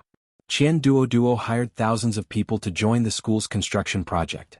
He even bought 40 young men and 40 young girls from the city's employment market, hiring 10 stewards, 3 accountants and 8 attendants. He then bought a large amount of daily necessities such as bedding, blankets, mattresses and so on. He also bought 40 horse carriages and 200 unicorn beasts to pull the carriages. It was a grand journey, as if an army was returning from a rewarding journey. It had to be said that the things that Little Fatty bought were enough to feed 10,000 people for a year. There was no need to worry about a lack of supplies. Some of the items that were more durable would take even longer. Other than that, Little Fatty's more far-sighted move was to buy large batches of spiritual herb seeds, spiritual medicine seeds and exotic flower seeds. As a school, how can we not have our own spiritual herb garden? If we always ask for external help, it'll be too passive and we'll be controlled by others, Little Fatty said. In the future, not only must we have a spiritual herb garden, but we must also have a hall of mystical weapons, a hall of mystical beasts, a hall of punishment, a hall of discipline, a hall of military affairs, a hall of stewardship, a hall of chores, a hall of internal affairs, intelligence, informants, assassins and so on. We must have all of these. I'm not sure what the future holds for now, but we must have these basic structures. If there were outsiders around, they would definitely be surprised that Yun Yang had found a fellow like Little Fatty. This fellow turned out to be someone who was extremely forward-looking in regards to external affairs. Little Fatty had taken up 90% of the work that was supposed to be done by Yun Yang. Perhaps even more. He was truly the major domo, the head of the house. While Little Fatty escorted the goods back to the mountain, Yun Yang and Shi Wuqian began to search for targets again, almost treating Little Fatty and the others like fat lambs to be robbed, at the foot of Swallow's Hill. At the crossroads. Although a few days had passed, there were still quite a number of people searching for the raiders of all but God. Everyone's eyes were wide open. Although there had been no movement for a long time and everyone was almost losing their patience, it was precisely at this time that everyone looked suspicious. Often there were martial world people who started fighting for no apparent reason. You don't like me, I don't like you either. Since everyone could not see eye to eye with each other, and the raiders of all but God did not appear, let's do it, brothers. Let's fight to the death and talk about the rest later. You guys will jump out anyway if I capture the raiders of all but God. It doesn't matter anymore. It doesn't matter to us whether we fight earlier or later. In short, we have to fight. If you don't care, I don't care either. It's just a fight. Your father has been idle for a few days and I can't wait to vent it out. Therefore many people roared and started to work without a care in the world. Yun Yang and Shi Wuqian continued their journey. Along the way they had already seen no less than 7 to 8 groups of people fighting with bloodshot eyes. These 2 robbers had nothing to do. Just like now, Yun Yang looked at the scene in front of him and could not help but feel speechless. Raiders of all but God. Just surrender now. 30 to 40 people formed an encirclement, and the leader looked ferocious. Do you think you can get away with just a few words after robbing our steel fort's goods? Let me tell you. There's no such thing in this world. In the middle of this group of Thai family fort people were 2 young men, one dressed in white and the other in yellow. At this moment, the two of them were completely baffled as they stood there in a daze. Yesterday we were defeated, today we make up for it. Chapter 9:23. Are you all sick in the head? How many times have we told you? We're not the raiders of all but God, and we're not the black and white dual killers. The youth in yellow was so angry that his lips were about to blister. Are you blind? I'm wearing yellow, all right? Does it have anything to do with black? Do you think we can't tell what you're trying to do? You're obviously trying to rob us, yet you insist on labeling us as bandits. Your wild ambition is clear as day. The leader of the group from the steel castle had a complicated look in his eyes, but he shouted resolutely, "You're the raiders of all but God. The black and white dual killers. Do you think we don't know you just because you've changed your clothes? There's no doubt about that. Kneel down now and we'll give you a quick death later. If you continue to resist, you'll suffer." The yellow-clothed young man took a deep breath. The look in his eyes became sharper and sharper. In the end, his entire body was like a long blade looking down on the world. His clean right hand slowly pressed on the hilt of the blade. He said helplessly, "Brother Rin, it seems that this battle is inevitable. It is unavoidable." The young man in white, who was addressed as Brother Rin, had a cold expression on his face as he said, "Brother Lan, I've told you before that these people have been up to no good from the start. Their purpose of intercepting us here isn't to capture the raiders of all but God, but to rob us. You didn't believe it and insisted on reasoning with them. If we had followed my suggestion, we would have just killed them all. Wouldn't that have saved us a lot of trouble?" He smiled faintly and said, "Their eyes have been glued to the yin-yang jade hanging on your waist. I told you to keep it, but you wouldn't listen. Are you surprised now?" This Brother Lan held his saber and smiled. "Surprised? Not yet. How can a real man hide his head and show his tail when he's alive? I don't care about changing my appearance for a bunch of rascals. Even if it's more difficult and dangerous, I Lan Ruojuan don't mind." Brother Rin smiled and said, "If that's the case, then I, Ren Qingquang, will end this battle with Brother Lan and kill everyone." The person from the Steel family fort yelled, "What a stubborn resistance. Everyone attack together.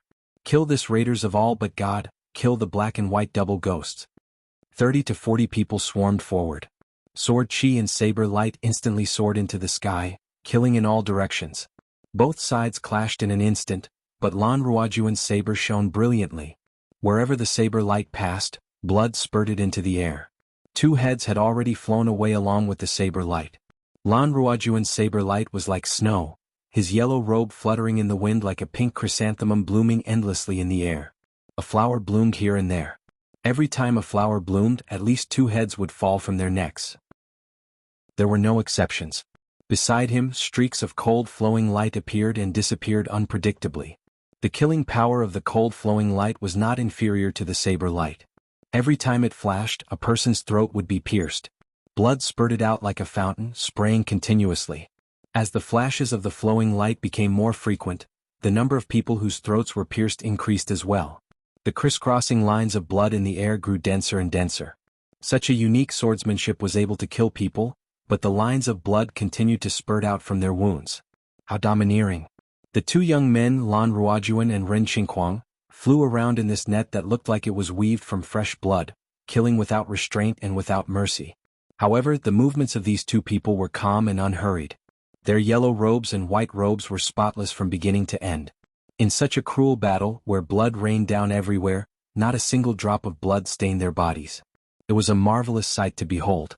The so-called fierce battle had turned into a situation where the few were outnumbered. Although the Steel family fort had the advantage in numbers, the 2 men in yellow and white had the upper hand. It was an overwhelming advantage. In less than half a cup of tea's time, the Steel family fort, which originally had 30 to 40 people, was left with only 7 to 8 people who were still putting up a desperate struggle. However, the tide of defeat was already irreversible. Yun Yang watched the battle from the shadows and said, "These 2 people are quite interesting. Their skills are quite impressive." Shi Wuchen sighed and said, "These Steel family fort people are really asking for it. Didn't we just rob a few carts of ice silk? How could they be so blind as to provoke these 2 murderous gods?" "Are these 2 famous?" Yun Yang asked. "Not just a little famous. They are like me, among the top figures of the younger generation. There were 10 of them back then. I wonder how many of them are still alive now." Yun Yang looked at Shi Wuchen with interest and said, Just say that you're one of the top figures of the younger generation. Why do you have to drag the two of them along? I know that your cultivation base is profound and your talent is extraordinary. Why do you have to blow your own trumpet like this? It's a little too much. Shi Wuchen blushed and was stunned for a moment.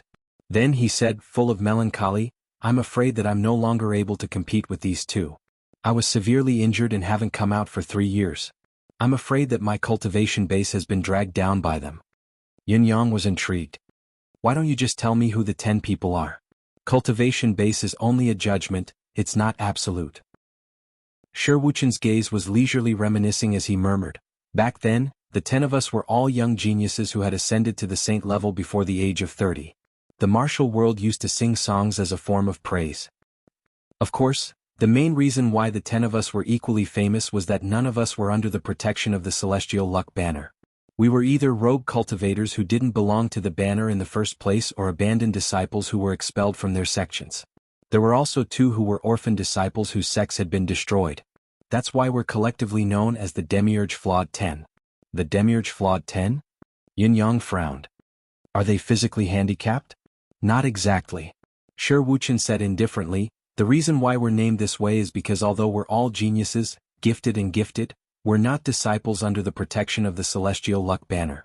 Even if we're geniuses, we're destined not to go far. When geniuses die prematurely, it's often called the Demiurge Flawed 10. That's why we're called the Demiurge Flawed 10. While Huang Xiaolong and Huang Xiaolong were talking, the Tai family fort's people were all dead. Finally, before the leader died, he suddenly roared, remember your promise. Blood splattered and he died just like that. However, Lan Ruojuan and Ren Qingquang did not leave just like that. Instead, they stood with their swords and sabers looking around cautiously. Lan Ruojuan in yellow said faintly, may I ask which friend has arrived? Since you're already here, why not show yourself? Shi Wuchen was taken aback. Just as he was about to greet them, Yun Yang held him back and said, those 2 didn't discover us. Yun Yang's gaze was solemn. The meeting schedule is too tight, from morning to night, no gaps allowed, no leave allowed. They actually have to organize a movie at night, what a joke. It's not easy to finish the movie and write until now. Let's watch the next episode, I'll make up for it when I get back. Chapter 924. Following a long laugh, the 3 of them slowly stepped out of the dense forest from 3 different directions. One of them had a sonorous voice that sounded like the clashing of metals. He said coldly, the Demiurge Flawed 10 lives up to its name indeed. The raiders of all but God is indeed impressive. They kill without hesitation and leave no loose ends. Lan Ruojuan narrowed his eyes and asked, who are you? Could it be that, you know that we're the Demiurge Flawed 10, but you still think that we're the raiders of all but God? The leader of the trio snorted and said faintly, if you're not the raiders of all but God, am I? Lan Ruojuan sucked in a breath. The Steel Fort's people came looking for trouble just now. Was it your order or a threat? He was no fool. These people from the Steel Fort were clearly no match for the 2 of them, but they insisted on courting death. There must be a reason, but he really could not figure it out. What difference does it make? The man said coldly, they're already dead. And the raiders of all but God has a blood debt of dozens of lives on your hands. Lan Ruojuan's expression turned cold. We're not the raiders of all but God. The trio snickered in unison. Lan Ruojuan and Ren Qingquang inhaled at the same time and slowly pressed on the hilts of their swords. Ren Qingquang said coldly, you're right, we're the raiders of all but God. Cut the crap, let's go. As soon as he finished, he turned into a whirlwind. The 3 people opposite him roared and charged forward, engaging in a fierce battle in an instant. At that moment, Yun Yang asked, who are the 10 people? The 10 of us. Shi Wuchen's gaze was worried as he said, the young master in the black fog is frivolous, the green robe is dustless, Huang Ruelan is the queen, the purple robe is dreamy, the golden hand holds up the sky alone, the poisonous heart is not a small intention, the starry soul stains the great river, the moon falls from the 9 serenities, the sun shines in the sky. These are the Demiurge Flawed 10 of the past. Shi Wuchen chuckled self-deprecatingly. Each of them is quite famous, but their foundation and stamina are lacking. They can't escape the fate of becoming whetstones, it's just a matter of time. Defeating the Demiurge Flawed 10 will allow one to become a core disciple or a true disciple of the Black Celestial Luck Banner. The so-called Demiurge Flawed 10 is nothing but a whetstone pushed out by the sect. How laughable. Shi Wuchen recalled what had happened to him, and the sorrow in his eyes deepened. In front of him, the two people who were suffering from infamy and being attacked were very similar to him. Those who besieged them were disciples from sects with celestial luck banners. Yun Yang said, "Then these two people before us must be Ren Qingquang of Bai Ren Qingquang and Lan Ruojuan of Huangrui Orchid? Not bad. It was them." The reason why these two fellows often stay together is not only because their temperaments are compatible, but also because they are, too, clean. Shi Wuchen's words were very vague.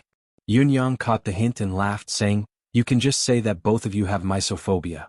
Anyone with eyes can see this. It's not a problem. I also like to be clean. It's just that I'm not obsessed with cleanliness." Amidst such a stormy sea of blood, these two people were still trying their best to keep their clothes clean. What else could it be if they were not misophobia? "Who are the other people?" Yun Yang asked. "Young Master of Dark Mist, Shi Bujia, Purple-Robed Golden Needle, Wu Minghuan, Golden Scholar, Tai Chingcang, Vicious Physician, Ping Xiaoyi, Star Soul Swordsman, Luo Dajiang, Serene Spirit of Nine Springs, Kong Luoyue, Eternal Sky Assassin, Guanyuanyang. Including the three of us, Triatom Swordsman, Shi Wuchen, Traceless White Blade, Ren Qingquang, Yellow Robed Sword, Lan Ruojuan. It's only been 3 years, but it feels like a long time has passed," Shi Wuchen said in a melancholic tone. Yun Yang said softly, "Don't be so sentimental just yet. Those two equally famous heaven cripples of yours are really going to be crippled soon." Shi Wuchen turned to look and saw that Lan Ruojuan and Ren Qingquang were at a complete disadvantage in the field. The three people who had attacked were still unruffled, the shadows of green celestial luck banners glinting faintly on their sleeves and collars as they moved. All of them belonged to those with the middle-class celestial luck banners. Shi Wuchen pressed a hand on the hilt of his sword and said softly, "I want to save them." His tone was soft, but it was filled with determination. It sounded more like a notification than a request for Yun Yang's opinion. Yun Yang reached out to press on Shi Wuchen's hand and shook his head slowly. "Don't be impatient. We still have to wait a little longer." "Wait a little longer?" Shi Wuchen was perplexed and subconsciously retorted, "The battles strong and weak are clear now. Let's intervene while Ren Lan and his companions still have the strength to retaliate, and we can end this battle as soon as possible. Why do we have to wait a little longer? What if we wait until the two of them are unable to continue and are injured or heavily injured? But if we intervene now, we might offend both sides at the same time. Even your two brothers might not be grateful to us," Yun Yang said. Shi Wuchen was speechless. He paused for a moment before continuing, "What they think is their business. A man should be generous and not expect anything in return. This isn't a matter of whether you expect anything in return." Yun Yang said, "Let me ask you. Do you wish for the Demiurge Flawed 10 to continue as a joke, or do you want to try to show your value in a different way? Are you really willing to be the whetstone for these sect disciples and ruin your own future? If this goes on, no matter what whetstone it is, it will definitely be worn down." Shi Wuchen was silent, deep in thought. "Now that you have a foundation and a place to return to, your future is bright. Shouldn't you think about the future for your two brothers?" Yun Yang said, "The reason why I'm playing tricks at this time is not to harm them or to curry favor with them. It's to make them acknowledge us. That way, if there's a chance to cooperate, we can naturally work together and fight together." Shi Wuchen blinked and glared at Yun Yang. "Why do I feel that you have an ulterior motive when you say that? Anyone can say that I have a bright future ahead of me, but you're the only one who can say that. Don't you think you're blowing yourself up a little too much? You're not letting me intervene right away. Isn't it because you want to curry favor with me more? Isn't it because you want to play tricks?" Yun Yang was so angry that his nose almost became crooked. How could this fellow dare to spout the truth? Did he not know how to respect his superiors? What was he talking about? He blurted out, "Just tell me, do you want to go your separate ways after saving them now, or do you want to save them later and get a chance to fight for the Celestial Luck Banner together?" Yun Yang asked. This. Shi Wuchen's eyes widened, speechless. "I'm giving you the chance to choose freely now. Choose one of the two." Yun Yang said, "Insist on my scheming and the principle of never forgetting to repay kindness or intervene now. It's entirely up to you. I won't interfere anymore. No matter what you choose, I'll do it with you. We'll advance and retreat together." Shi Wuchen said quietly, "If I can make them stay and do it together, that would be the best outcome, but..." Chapter 925. "Isn't that settled then?" "What buts?" Yun Yang smiled. "At the end of the day, it's just a different way of saying the same thing. What's the difference between treating each other with sincerity and waiting for a favor to be repaid? Treating each other with sincerity means we're contributing together. But if they're with us, it's the same. We'll have to contribute for each other. Shi Wuchen sighed. I've never been able to win an argument against you, yet I still think you're right. That's just because you haven't figured it out yet. Yin Yang did not mince words. It's like losing one's conscience in a difficult place. It's another way of saying that one shouldn't be too stubborn. Isn't it always like this in the martial world? Shi Wuchen snorted, a vague sense of agreement rising in his heart. Perhaps Yin Yang's thinking is much more thorough than mine. Thinking of this, Shi Wuchen felt a little dejected. It seemed that, other than the advancement of his cultivation base, Yin Yang was much stronger than him in everything else, be it in terms of wit, planning, and coordination. As for his cultivation base, it seemed like this advantage would not last much longer. So, meeting such a monster, there was really nothing he could say. Yin Yang, on the other hand, laughed inwardly.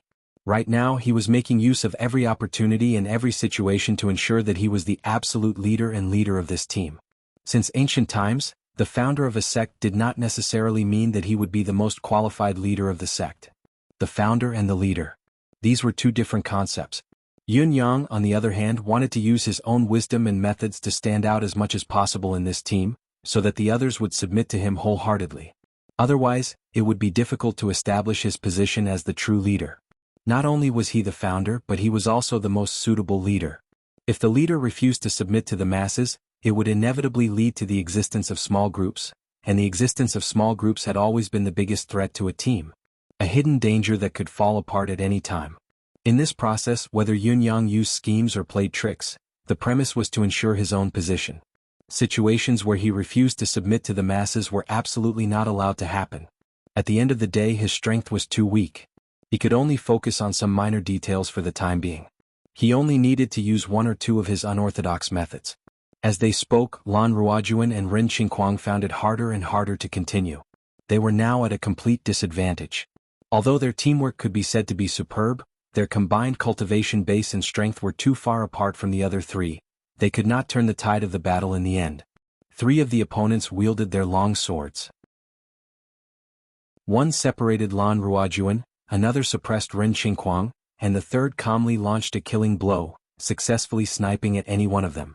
Streaks of blood appeared continuously on Lan Ruojuan and Ren Qingquang's clothes. On the other side, the three people's killing intent had already been established, and their attacks were also very fierce. However, they did not immediately kill them. Like a cat toying with a mouse, they continuously added new wounds to the two's bodies. It was unknown whether it was because they were worried that the two were in danger or because of some other reason. There was a sudden swoosh and a flash of sword light. Lan Ruojuan cried out as the piece of jade on his waist flew up. One of the three men leaped into the air and grabbed the yin yang jade in his hand. Got it, he exclaimed. Lan Ruojuan shuddered. Ignoring the bloody hole in his waist, he suddenly let out a shrill howl. You ordered the steel fort to kill us and now you're standing up for them. Is it all for this yin yang jade? Do you have another yin yang jade? Am I right? The three people laughed. Smart. However, everything that happens after this jade has nothing to do with you anymore. No matter how precious it is, it's useless to the dead. Well said.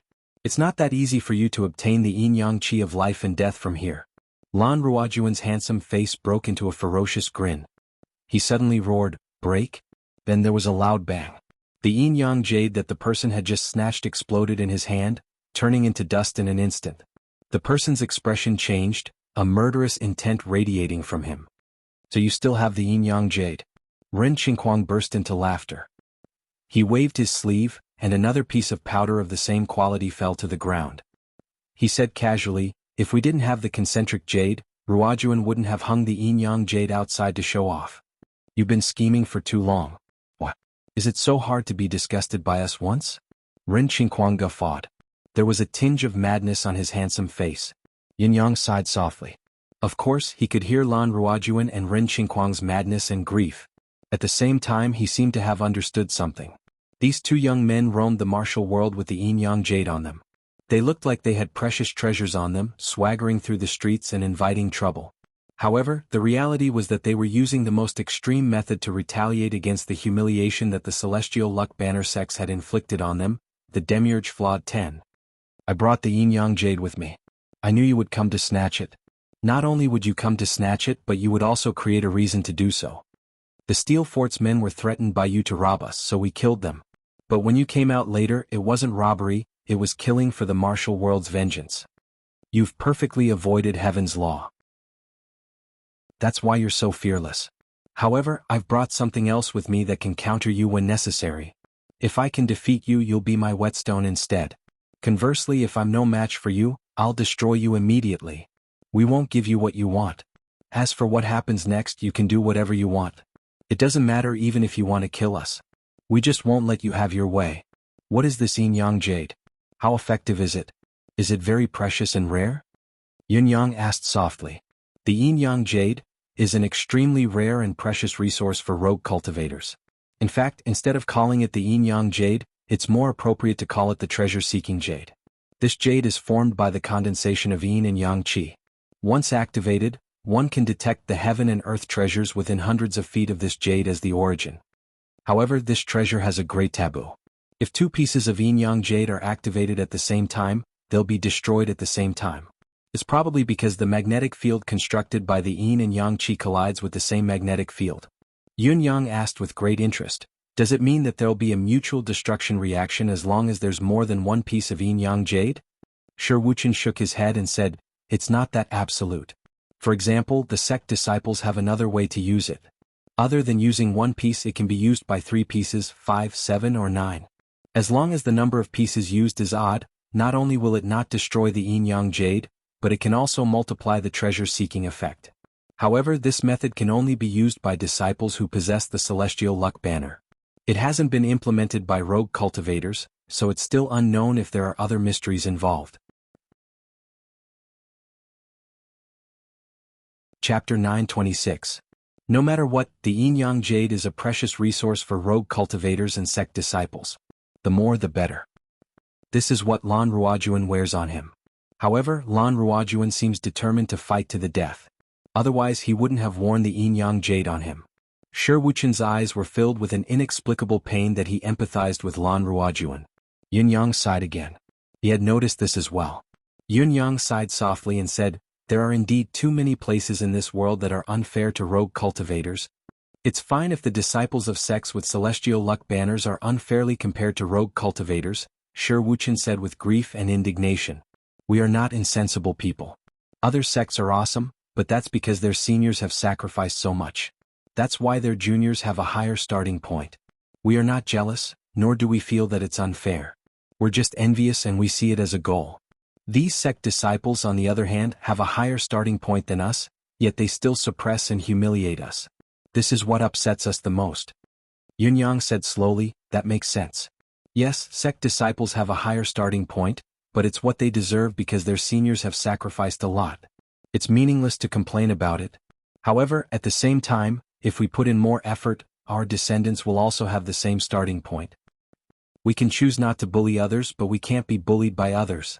Shi Wuchen's eyes brightened abruptly as he said solemnly, yes.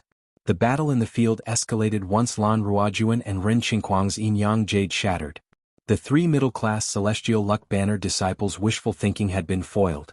Not only did they not gain anything, but they were also hurt. They attacked furiously, no longer playing around like before. Ren Qingquang and Lan Ruojuan, on the other hand, showed no fear in the face of the intensified attacks. Instead, they laughed heartily and fought back with all their might.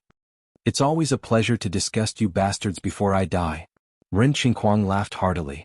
Although there were many wounds on his body that bled profusely, he was still unconcerned. Lan Ruojuan guffawed as well.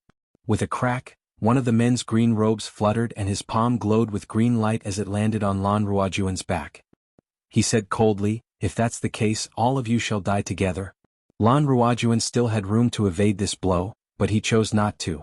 He took the blow with his back and swung his saber backhandedly, piercing the man's chest and exiting through his back. He spat out a mouthful of blood as he laughed maniacally. A real man should die. I've been a whetstone for so long, how can I not reap some interest? Well said. Ren Qingquang laughed maniacally as he charged through the rain of swords and sabers.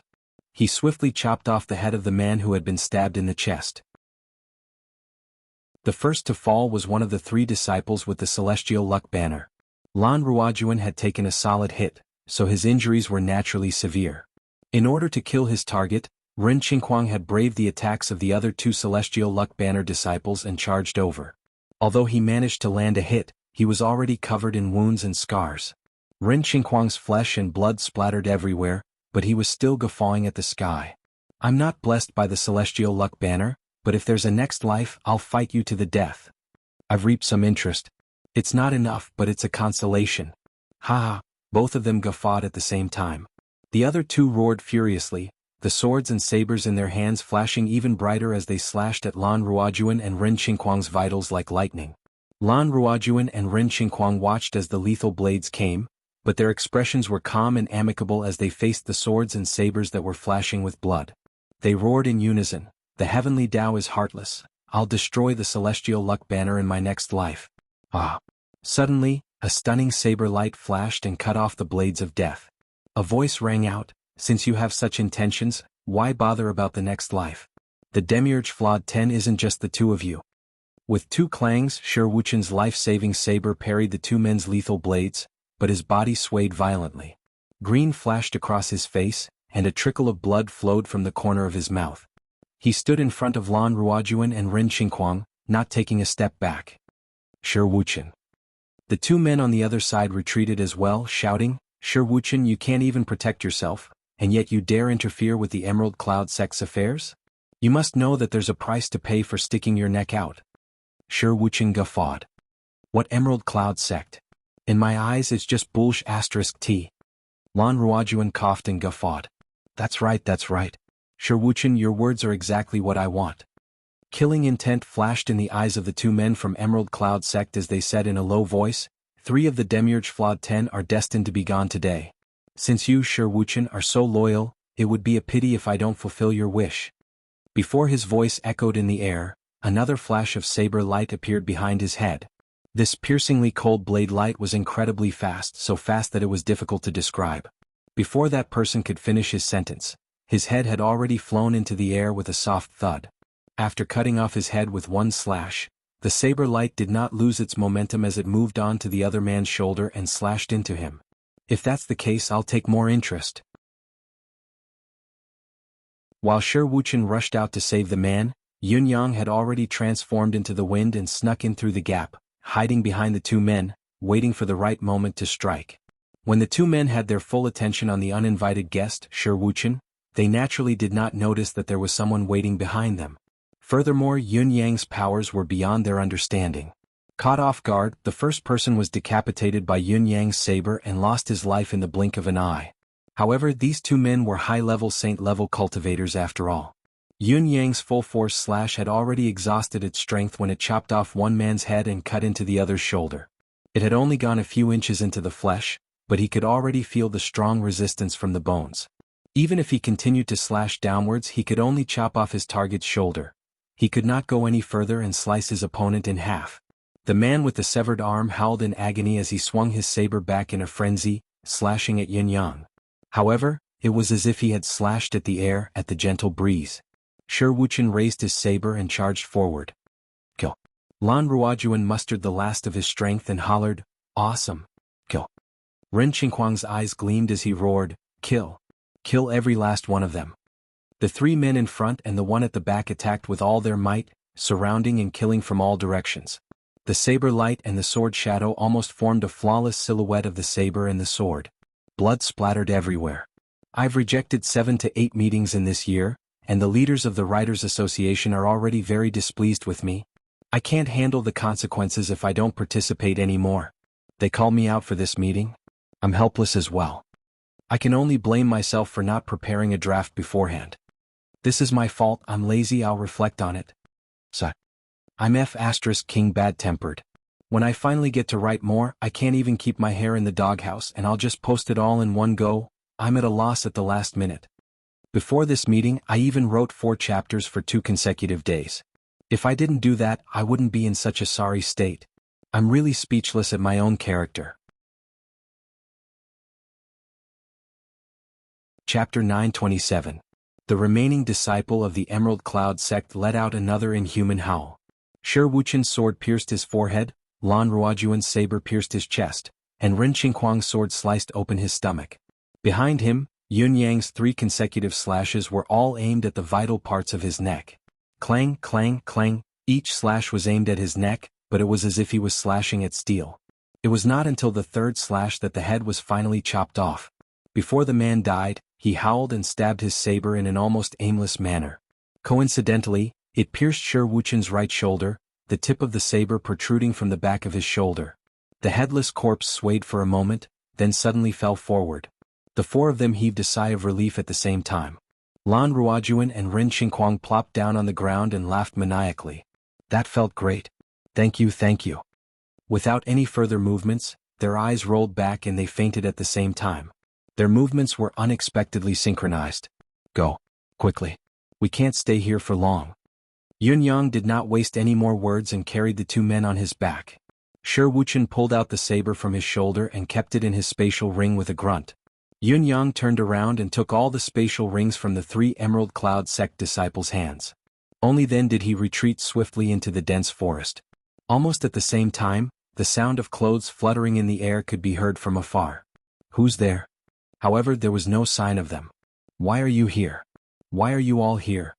Lan Ruojuan and Ren Xingquang woke up very quickly. Once they were awake, they looked at Shi Wuchen and the first words that came out of their mouths were exactly the same. You first. You first. They spoke in unison once more.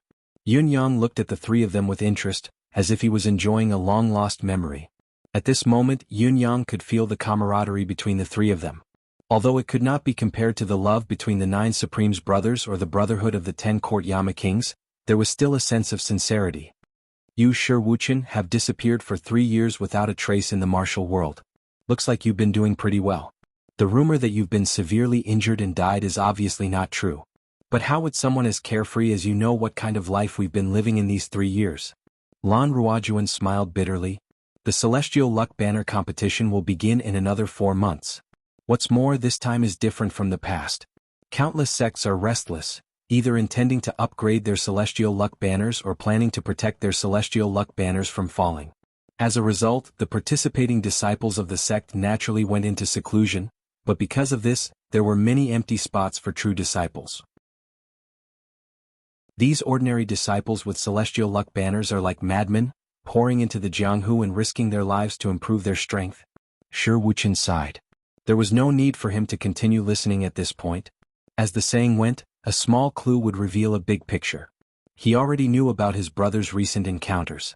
The 9 whetstones had been left here for a long time. How could the disciples not pounce on them in a frenzy? They had to create every opportunity to defeat the Demiurge Flawed 10 and obtain the qualification to become a true disciple. This was laid out before them, something that did not even need to be guessed.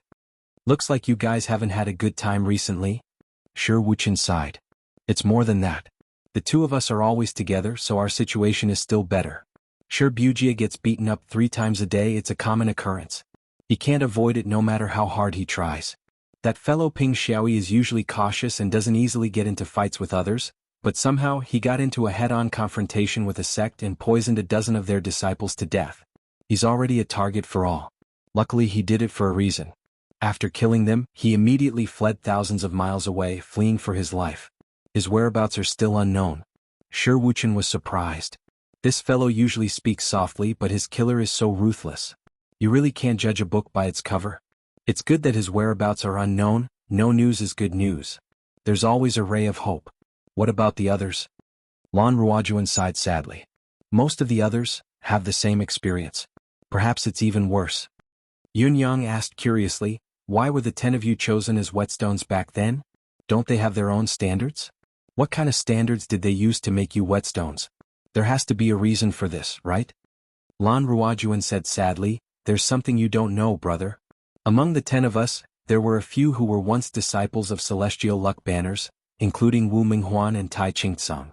Strictly speaking, they're still disciples of Celestial Luck Banners now. However, less than half a year after they were apprenticed, the Bound of Universes sect tournament happened. Unfortunately, their sect was defeated and replaced by those who entered later, eventually being demoted. Both of them had already been selected as true disciples, but the elders of their sect all died in the battle. Since then, the sect only existed in name, and they had no choice but to wander the martial world. As for the others, they were either framed by others in their sects, ostracized by others, or for some other reason, they were forced to leave their sections. Then there were rumors that we were born to be whetstones. Yun-yang was dumbfounded. Born to be a whetstone? There's such a saying? This saying isn't false, but the so-called whetstone refers to high-level cultivators who have reached a bottleneck in their sect and can't break through. They have to be high-level cultivators who haven't been able to break through for more than 50 years and have no hope of breaking through again. These cultivators are at the highest level of their cultivation base at the right time. Furthermore, they're rich in martial world and combat experience. Knowing that their cultivation base has no hope of breaking through and wanting to leave a legacy, they usually choose to become the sparring partner of their sect's disciples of the same level or a lower level. Most of them are whetstones. In fact, there's no lack of such disciples in sects, clans, and families. The existence of whetstones can't go unnoticed as they provide an excellent ladder to ascend the sect's lower-level disciples with good aptitude. Yun-yang nodded and continued to ask, "This saying is easy to understand, but aren't you natural whetstones different from the ordinary whetstone disciples of sects and families?" Ren Qinghuang chuckled humorlessly and said, "Of course there's a difference. It's almost a qualitative difference. Rumor has it that the natural whetstones can reach the advanced level very quickly at each level and stay for a period of time to digest. This period of time is called the time of sharpening, or perhaps it's more appropriate to call it the time of whetstones. When facing people like us, the pressure that cultivators of the same level can feel is the highest among those of the same level. This way, the so-called best whetstone is born." Chapter 928. Yun-yang chuckled. "It doesn't matter whether you admit it or not. Time and reality are the only evidence to prove the validity of this statement." Lan Ruojuan paused for a moment before saying in a low voice, "That's the truth. It's as if fate had played a joke on us. After we were chased out of our sects, almost every disciple who came to challenge us achieved a breakthrough in the midst of battle. Even until today, we still don't understand how they could achieve a breakthrough. But they really did achieve a breakthrough in the midst of fighting us. Actually, it's not uncommon for such a situation to happen to those who were chased out of their sects and destroyed. Picking on the weak has always been a deep-rooted human trait. However, this situation was the most obvious for the 10 of us. It became a disaster that belonged to the few of us." Shi Wuchen was speechless. "It was the same for me. I fought 3 battles consecutively, and all my opponents achieved a breakthrough, without a single mistake. I'm speechless and helpless. And me, I was 5 in a row." Ren Qinghuang looked like he could not bear to look back. Yun-yang looked enlightened as he said softly, "It's no longer important whether you admit that you're natural whetstones or not. The key is how others perceive it. What I'm curious about is, how did all of you band together? Is it because of the saying that you're natural whetstones?" "Of course not. We didn't have much contact before this. Even the saying that we're natural whetstones was only spread within a certain area. As long as we went to a relatively unfamiliar area, we could avoid fighting, or at least the number of challenges would be much lower. However, after that fateful encounter, the 10 of us entered the crippled heavens land from different directions in search of treasure. The most ridiculous and unbelievable thing was that the 10 of us really obtained a fortuitous encounter in there, and it was actually a special fortuitous encounter that belonged to the crippled heavens and incomplete heavens land."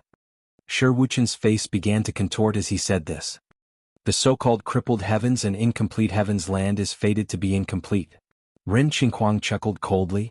"As for the heirs of the crippled heavens and incomplete heavens land, they're usually the ones with the highest level of comprehension. In battle, they're flexible and flexible." Yun-yang's interest seemed to grow as he chuckled. "Now, even I can't help but suspect that all of you are natural whetstones. Otherwise, why would such an interesting opportunity fall upon you?" Lan Ruojuan shook his head and said in a low voice, "After much reflection, I've come to a conclusion. The disciples of the celestial luck banner sects are not lacking in resources, cultivation methods, or spiritual energy. The only thing they lack is spirituality in battle. Even if you lose to us, you'll still be able to gain some inspiration. That's about it. It further solidifies our reputation as natural whetstones." When Ren Qinghuang and Yun-yang were done, Yun-yang felt like his ears were being blown away. There was actually such an amazing thing in this world, it was truly an eye-opener. Heaven incomplete and earth incomplete. It sounded really cool. "Shi Wuchen, tell us about your encounters." Lan Ruojuan said, "Rumor has it that you were severely injured by an expert and went into hiding. Was that all a lie? But how could you suddenly appear here and save us? And this is..." This is my current boss. Shi Wuchen looked proud. I've already joined my boss's sect. We'll work together from now on. Do the two of you want to join us as well? The two fellows' eyes widened. Your boss? Sect? Is it reliable? Whether it's reliable or not can only be proven by facts, and I've gotten proof now. Shi Wuchen boasted. I'm not lying to my brothers, but in the entire bound of universe, only our boss can bring us to the top. As for the rest, we've seen the fickleness of human nature after so many years, haven't we? Think about it, if there's a sect to rely on, what would that feel like? What would it feel like to fight and rush to the top with our brothers? Don't you look forward to it? Don't you crave it? Shi Wuchen was uncharacteristically glib-tongued, trying his best to bewitch the others. Yun Yang, who was standing aside, had a whole new level of respect for this fellow. He had never seen this fellow speak so eloquently. Such eloquence. No, it was not eloquence, it was as if the 5 lakes and 4 seas were hanging on his tongue. His eloquence was not inferior to that of little fatty Chen Duo, the expert in bragging. Yun Yang had underestimated this fellow. Of course, to us, joining a sect and using the sect's power of providence and the celestial luck banner's power of heaven's will is the only way to make up for the demiurge and earthly imperfection. You guys should know that, right? Shi Wuchen's eyes shone as he urged, what are you hesitating for? Just tell me, are you doing it or not? Lan Ruojuan said hesitantly, but you're like a liar now, no different from those rumored liars who specialize in talking in crowded places. Ren Qinghuang nodded repeatedly as he stared at Shi Wuchen suspiciously. This fellow, could it be that he had been possessed by someone? Judging from his words, he was obviously a wily old fox who had swindled the entire martial world. He was no longer the 3 autumn swordsman of the past. How could you think of me that way? Shi Wuchen looked displeased. I, Shi Wuchen, am only thinking of you. We're all brothers, why would I look for you if it wasn't for something good? I risked my life to save you just now, you guys are really…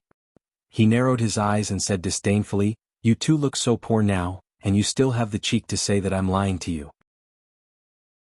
Fine. Tell me, what else could I lie to you about? The two of them thought about it and realized that his words made a lot of sense. They were penniless now. What else could he lie to them about? Lan Ruojuan looked at Ren Qinghuang and said hesitantly, we don't have anywhere to go now. I wanted to die in battle today, but I didn't manage to. Ren Qinghuang was hesitating as well. Should we follow Shi Wuchen for a while? It was obvious that both of them were hesitating. Shi Wuchen was furious, feeling like he had lost face in front of his new boss. He had tried to hoodwink his 2 lackeys, but they had failed. How embarrassing. Sigh, forget it, I won't force you. Shi Wuchen looked disappointed. Go do whatever you want. My good intentions have been treated as ill intent. No, brother Shi, we'll do it. Lan Ruojuan said hurriedly. We'll do it. Ren Qinghuang was also afraid that there would be no more opportunities like this one. Even if he was cheated, it was worth it to be cheated by his own brother. Are you really going to do it? Don't force yourself, what if I'm really lying to you? We'll do it. Then swear to the heavens, swear to join the residence of 9 Supremes. Shi Wuchen cut to the chase. As long as the heavens acknowledge us, we brothers will really be trapped together, sharing the same fate of life and death. If we die, we die together. If we go up together. We'll do it to the end.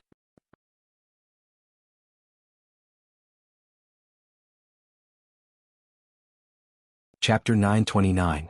Ren Qinghuang and Lan Ruojuan fell into a daze at Shi Wuchen's words. This Shi Wuchen, why was he giving off such a weird vibe today? He was completely different from his usual cold demeanor. Could it be that after not seeing him for 3 years, a person could actually change so much? What are you looking at? I'm anxious for you to join the residence of 9 Supremes because I'm thinking of you. If you join now, I have a good chance to fight for a few supreme positions for you, Shi Wuchen said earnestly. Time waits for no man if it's too late. Once a sect starts to flourish, it can grow as fast as it can. What we have today can be considered as providing timely assistance. If we miss this opportunity, we might not even be considered as icing on the cake in the future. Ren Qinghuang and Lan Ruojuan thought to themselves. His words did seem to make some sense. Timely help had always been more touching than icing on the cake. Although joining now was not exactly timely help, it was still better than icing on the cake in the future. Alright. Under Shi Wuchen's guidance, both of them first swore the heaven's oath to join the residence of 9 Supremes, then paid their respects to their boss, Yun Yang, and officially became a member of the sect. After confirming that they were part of the residence of 9 Supremes, both of them were dumbfounded. There was no other reason than they did not feel the celestial luck banner entering their bodies. Why can't I feel the blessing of the celestial luck banner? Is it because I'm heavily injured that my senses are wrong? Lan Ruojuan was bewildered.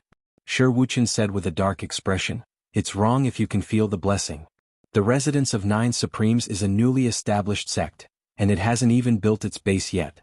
Where would the celestial luck banner come from? You're thinking too much." Lan Ruojuan and Ren Qingquang felt dizzy at the same time. Huh? A newly established sect? Yes, Shi Wuqian said, the residence of 9 Supremes has a total of 5 people, including the 2 of you. He pointed at Yunyang and said, "Boss, me, the 2 of you and a major domo will oversee the headquarters and build the base's infrastructure." Both of them swayed uncontrollably when they heard that. Lan Ruojuan held his forehead with his hand. "Hold it in. Speak first." "I'm feeling a little dizzy." Both of them had the same feeling in their hearts at the same time. We were actually tricked into boarding the pirate ship. Unfortunately, he had already sworn the oath to the Heavenly Tao, and the Heavenly Tao had witnessed it. At this moment, no matter how much he regretted it, it was too late. For a moment, both of them wanted to cry but had no tears. He had originally thought that he would join as soon as possible to avoid the suspicion of being the icing on the cake. Unexpectedly, it seemed that he was at least 108,000 miles away from icing. "Shi Wuqian, you. Ren Qingquang heaved a long sigh and said with a tearful face, "You're such a scammer." Shi Wuqian hugged his arms and scoffed. "I'm telling the 2 of you, don't King fail to appreciate my kindness. God knows how much you've taken advantage of me, and you still have the cheek to say that I'm cheating you in front of me? In the future there will be a time when you will be grateful to me." Lan Ruojuan grimaced.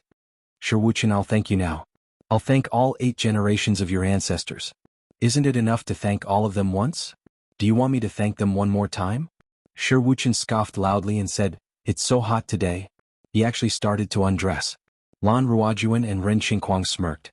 Although the weather was not cold, it was not exactly hot either. It was only March or April, so how hot could it be? Moreover, with Shi Wuqian's martial saint cultivation base, he was already immune to both heat and cold. No matter how hot it was, he would not feel anything.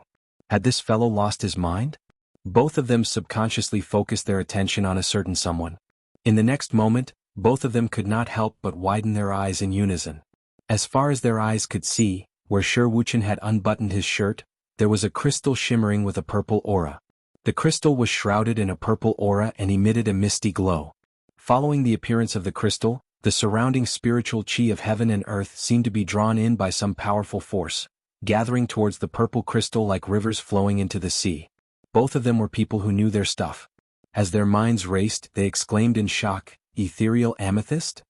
Both of their eyes widened at once, turning blue and green. They could not take their eyes off it, not even for a moment. Shi Wuqian actually had such a treasure hidden on him? Where did he get it from? Shi Wuqian picked up the ethereal amethyst smugly and studied it for a moment. Once the spiritual energy in his dantian was no longer suppressed, the ethereal amethyst's ability to absorb spiritual energy from heaven and earth was no longer suppressed. It was unleashed in full force, purple aura billowing and spiritual light shooting into the sky. Shi Wuqian quickly kept it away, murmuring, "The weather is so hot, I was so worried that my sweat would spoil my precious treasure. Luckily it's not spoiled." Lan Ruojuan, Ren Qingquang, what was this fellow saying? What was he saying? Did he know what he was saying and what he was doing? Could he be more smug, more ostentatious? Also, the spiritual chi that he had personally felt earlier, the comfortable feeling throughout his body, why was it gone now? What if he could not feel it again in the future? At that moment, the 2 of them almost had the thought of killing and robbing him of the ethereal amethyst. Yunyang, who was standing at the side, was grinning from ear to ear. He did not expect that these 2 fellows would be easily hoodwinked by Shi Wuqian without even having to do anything himself. What a pleasant surprise. "Brother Lan, Brother Ren, don't worry, don't be depressed. You won't regret joining the residence of 9 Supremes, I promise." Yunyang laughed and said, "Now that both of you have joined the residence of 9 Supremes, how can I, as the boss, not give you a greeting gift? How about this?" He pondered for a moment and said, "Our sect has just been established, so we're just a grassroots team. We really can't offer anything good. I'll give each of you a small toy." As he spoke, he flipped his wrist, and 2 pieces of ethereal amethyst appeared in his palm. Violet chi surged. The spiritual chi was like a tidal wave. The suffocating feeling of the spiritual energy that had been lost only to be seen again made both of them feel a surge of emotion, unable to move their eyes away. Their throats were dry and their breaths were short. They could only stare at Yun-Yang with wide eyes, waiting for him to continue. Yun-Yang did not take it too far and did not hold back anymore. He grabbed both of their hands affectionately and gave each of them a piece of ethereal amethyst. Only then did he say, "Brothers, please don't mind the meager gift. From now on we'll all be in the same pot, sharing blessings and suffering together. Let us work together to build the residence of 9 Supremes' glory." Until the ethereal amethyst was in their hands, right in their palms, truly nourishing their meridians, both of them still thought that they had not woken up from their dreams. The ethereal amethyst. The bound of universe divine item that had only been passed down in legends. Just like that, it fell into his hands so easily. Happy Mid-Autumn Festival, everyone. Chapter 930. Lan Ruojuan and Ren Qingquang would never have dreamed that they would have the chance to own an ethereal amethyst in this lifetime. This item had always existed only in sects with celestial luck banners, and only the higher-ups and core disciples of the sect could possess it. Before this, both of them felt that it was already a great blessing to be able to own a piece of yin-yang jade and search for treasures. However, how could a mere yin-yang jade compare to an ethereal amethyst? The ethereal amethyst was a divine cultivation item that could be used for more than 100 years. It could assist in cultivation at any time and benefit eternally. At best, the yin-yang jade could only be used to search for treasures and sell them for some money. This was not even on the same level. That so-called grassroots troop was not a good thing.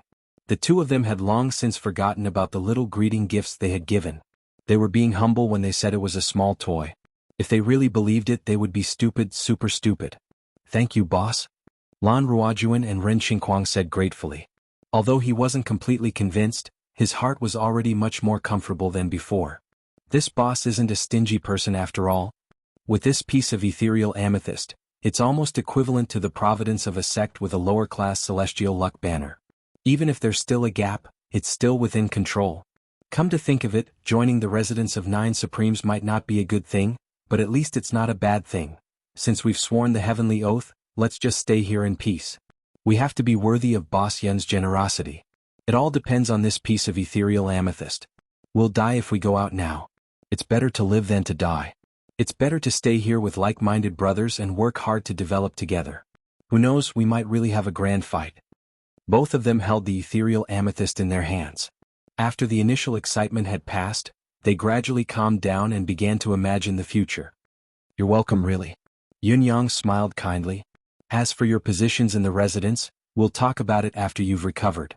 Shi Wuchen coughed at Yun-Yang's words. Then he put on a straight face and said nothing. Lan Ruojuan and Ren Qingquang did not show it on their faces, but they were more shocked than ever. Boss Yun's words and actions have repeatedly exceeded our expectations. What he said clearly means that he has yet to include us as the core force of the residence of 9 Supremes, and he is secretly testing us.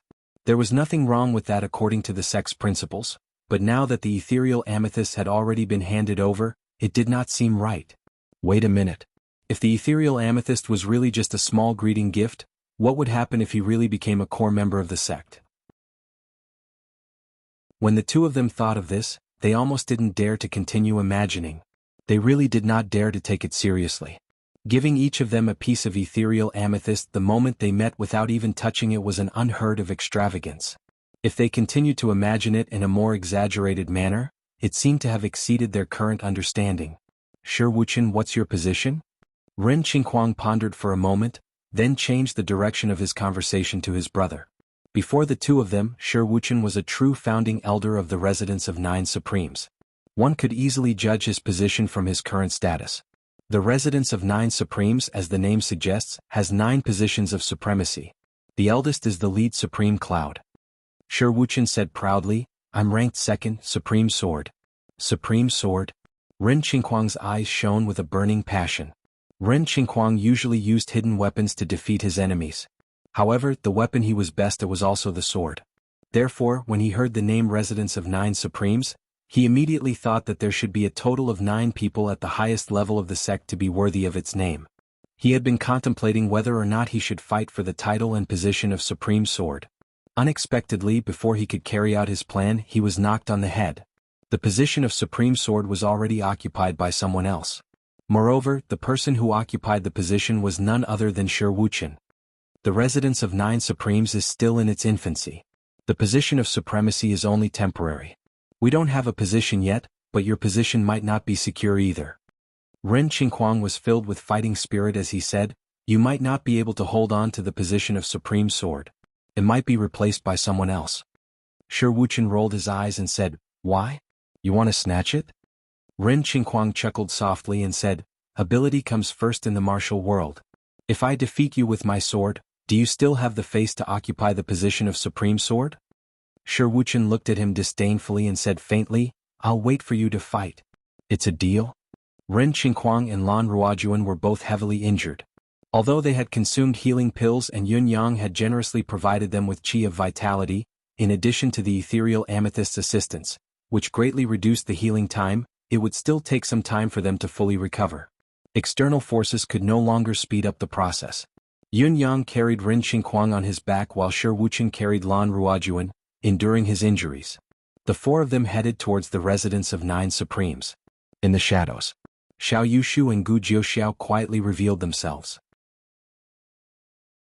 This brat claims that he only has 10 pieces of ethereal amethyst with him, but he's actually keeping so many to give away to others to build his force and strengthen his foundation.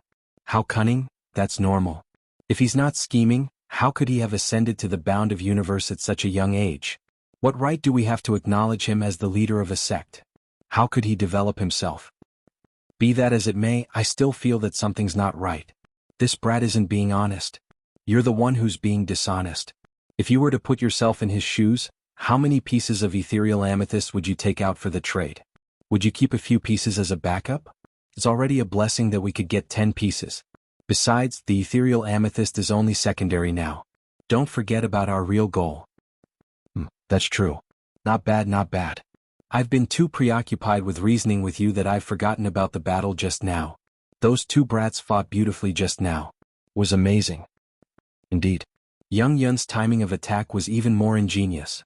It was the perfect opportunity to end the battle swiftly. Ability, vision, experience, and temperament, every aspect was superb. Tisk tisk, 4 days passed in the blink of an eye. Ren Qinghuang and the other 2 had fully recovered from their injuries and were in high spirits. Furthermore, the air of vitality had expanded the toughness of their meridians. Complemented by the cultivation of the ethereal amethyst, the 3 of them felt that their cultivation base had improved by leaps and bounds even though it had only been a few days. How could they not be restless? They were filled with a repressed desire to fight. Lan Ruojuan and Ren Qinghuang in particular were even more anxious than Shi Wuchen.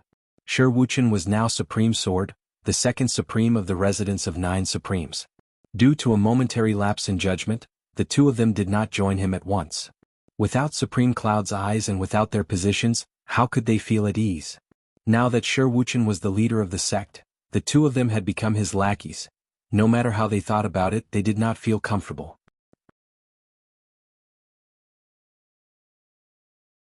Chapter 931. For the past few days, the 4 of them had been together. Lan Ruojuan, Ren Qinghuang, and Shi Wuchen were more and more impressed by their boss, and they were more and more reluctant to leave him. Although Yun Yang's cultivation base was slightly weaker, his understanding of martial arts surpassed everyone else's. Just a single sentence from him could give the 2 of them a deep inspiration, and they could even be enlightened.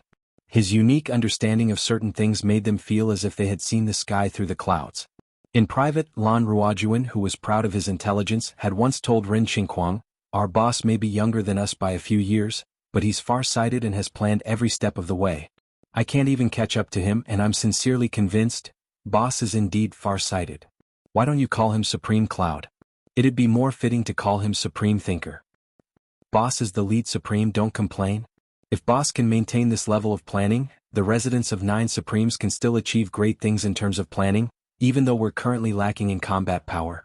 The future is bright. As long as we fight steadily, we'll have glorious days in the future. This was what Lan Ruojuan had told Ren Qinghuang, and Ren Qinghuang had never doubted Lan Ruojuan's words, executing them firmly. It was this mentality that made the 2 of them even more eager to prove themselves, and the most direct way to do so was to fight to their heart's content. Seize the time to fight and earn merits. They could not let Wuchen ride on top of them no matter what. Boss, when do we start working? Ren Qingquang rubbed his palms together. Today. Today? Ah, that's great. What's the main business of our sect? Lan Ruojuan's interest was piqued. Robbery. Robbery? Yin Yang grinned. That's robbery. Both of us are the raiders of all but God that you've heard so much about. F***CK. You two are the black-white ruthless duo? Both of them were shocked. The target of this robbery is all the martial artists around Swallows Hill. Yun Yang waved his hand. Let's go. Yun Yang was brimming with confidence as he brought 3 saints with him to rob others. Actually, Yun Yang himself was only a step away from the saint level. Yun Yang had long fantasized about breaking through and leveling up in the next battle so that he could catch up to his 3 newly promoted subordinates. After all, it did not sound good to say that the boss cultivation base was the weakest. Another reason for his eagerness to work was that he had killed many disciples of Celestial Luck Banner sections. The karmic energy he had collected was unexpectedly rich, and it filled Yun Yang with anticipation for the upcoming battle. Yun Yang roughly estimated that killing a Celestial Luck Banner disciple was equivalent to killing 100 evildoers in the Tianshan continent. If this continued, the efficiency of his self-upgrading would be 100 times faster than before, and the progress of his cultivation base would be highly anticipated.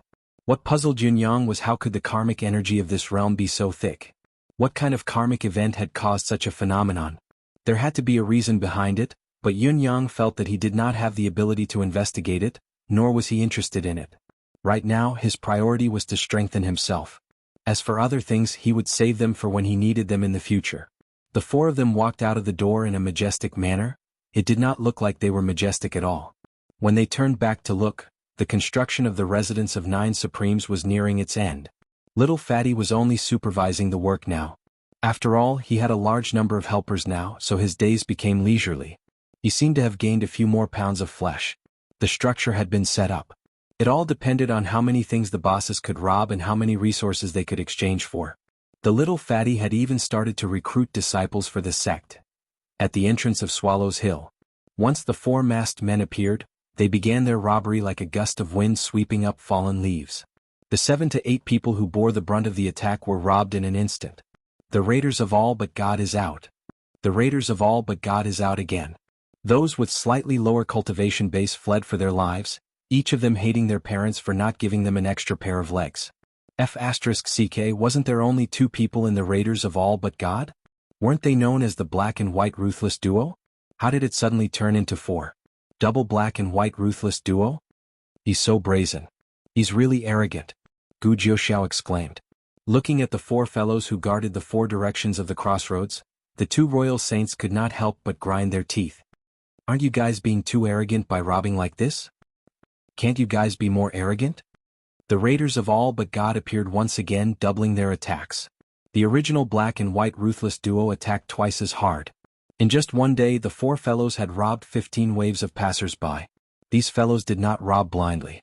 They would force themselves on anyone, but once they encountered a strong enemy, they would turn and leave without a second thought. Moreover, they would vanish in the blink of an eye, leaving no trace behind. However, if they encountered those who were slightly weaker, they would swarm them and beat them up. They would beat them up, subdue them, and run away after robbing them. Therefore, many venerable realm fellows didn't even see the figure of the person in front of them. They only felt that their eyes were dazzled. Duong Duong Duong Duong was beaten dozens of times. From his head to the soles of his feet, he felt an inexplicable pain. Then all of his valuables were looted. When he woke up from his dizziness, he had nothing on him other than his undergarments. He had nothing on him except for his dizziness. On the other side, a few Saint Level 2 and 3 experts came forward to provide support. Naturally, they were unwilling to let go and chased with all their might. But for some reason, as they chased, there was suddenly nothing beneath their feet. A sandstorm suddenly rose up, covering the sky and obstructing their vision. Sometimes the top of a mountain collapsed, causing smoke and dust to fly everywhere. Sometimes, the trees in front of them suddenly grew abnormally lush, and they would definitely crash into them if they continued forward. There were also those who did not encounter any of the above problems, but were shocked to see a torrent rushing down and intercepting them. What the F***CK was going on? This was a plain, alright, all in all, there were countless ways and means to obstruct the pursuit of these experts. By the time they got rid of these inexplicable entanglements, the other side was already empty.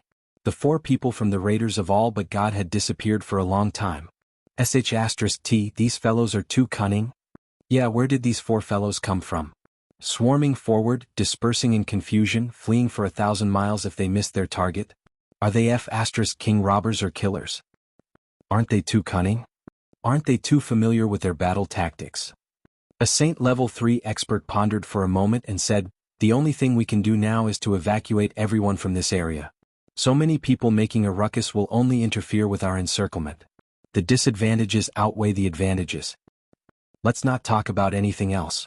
Just look at how many low-level people are squeezed here. If they don't work together, aren't they just delivering meat to their enemies?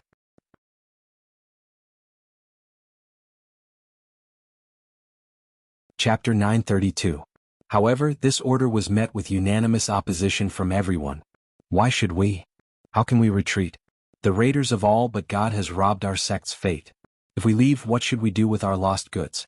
So many of our family's belongings have been robbed. We can't leave like this, absolutely not. Our sect master has already sent word that if we don't bring the goods back, he'll cut off our heads and bring them back. Why don't you waste your time and just kill us directly? We're not leaving. We'll stay and fight to the death with the Raiders of All But God. We'd rather die than retreat. We won't rest until we get our revenge. That's right. We'd rather die than retreat. We won't rest until we get our revenge. We'd rather die than retreat. We won't rest until we get our revenge. Similar comments were gathered at the foot of Swallow's Hill, rising and falling in an endless stream.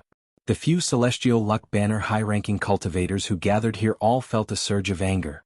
How could a bunch of rotten potatoes and bird eggs like you possibly get your revenge? With your petty tricks, you'll only add to the trouble if you stay, you know. In all fairness, a Venerable One was already considered a top-notch figure in the Bound of Universe's secular world, but the problem now was that you were 2F** king far behind them. There's always a comparison in this thing, you know? The robbers are so much stronger than you because you're hot-blooded and you can't make up for the difference by shouting slogans. Actually, how could the experts from the aristocratic families and small sects not know this? However, these people were even more clear about one thing. If we all retreat, it'll be much easier for you to take care of the Raiders of All But God. But after you've taken care of them, will you return the things you've obtained? Will you?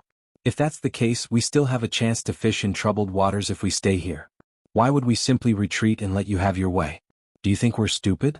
We're still fantasizing that one of you will fight the Raiders of All But God to a stalemate so that we can take advantage of you. Perhaps this will be the reality. Perhaps we can take advantage of this opportunity and reap huge profits in one fell swoop. Everyone had the same thought and the same logic. Everyone had the same thought in their hearts. Everyone felt that they might be the lucky one, so how could they be willing to give up? Fine. If you don't retreat, we will.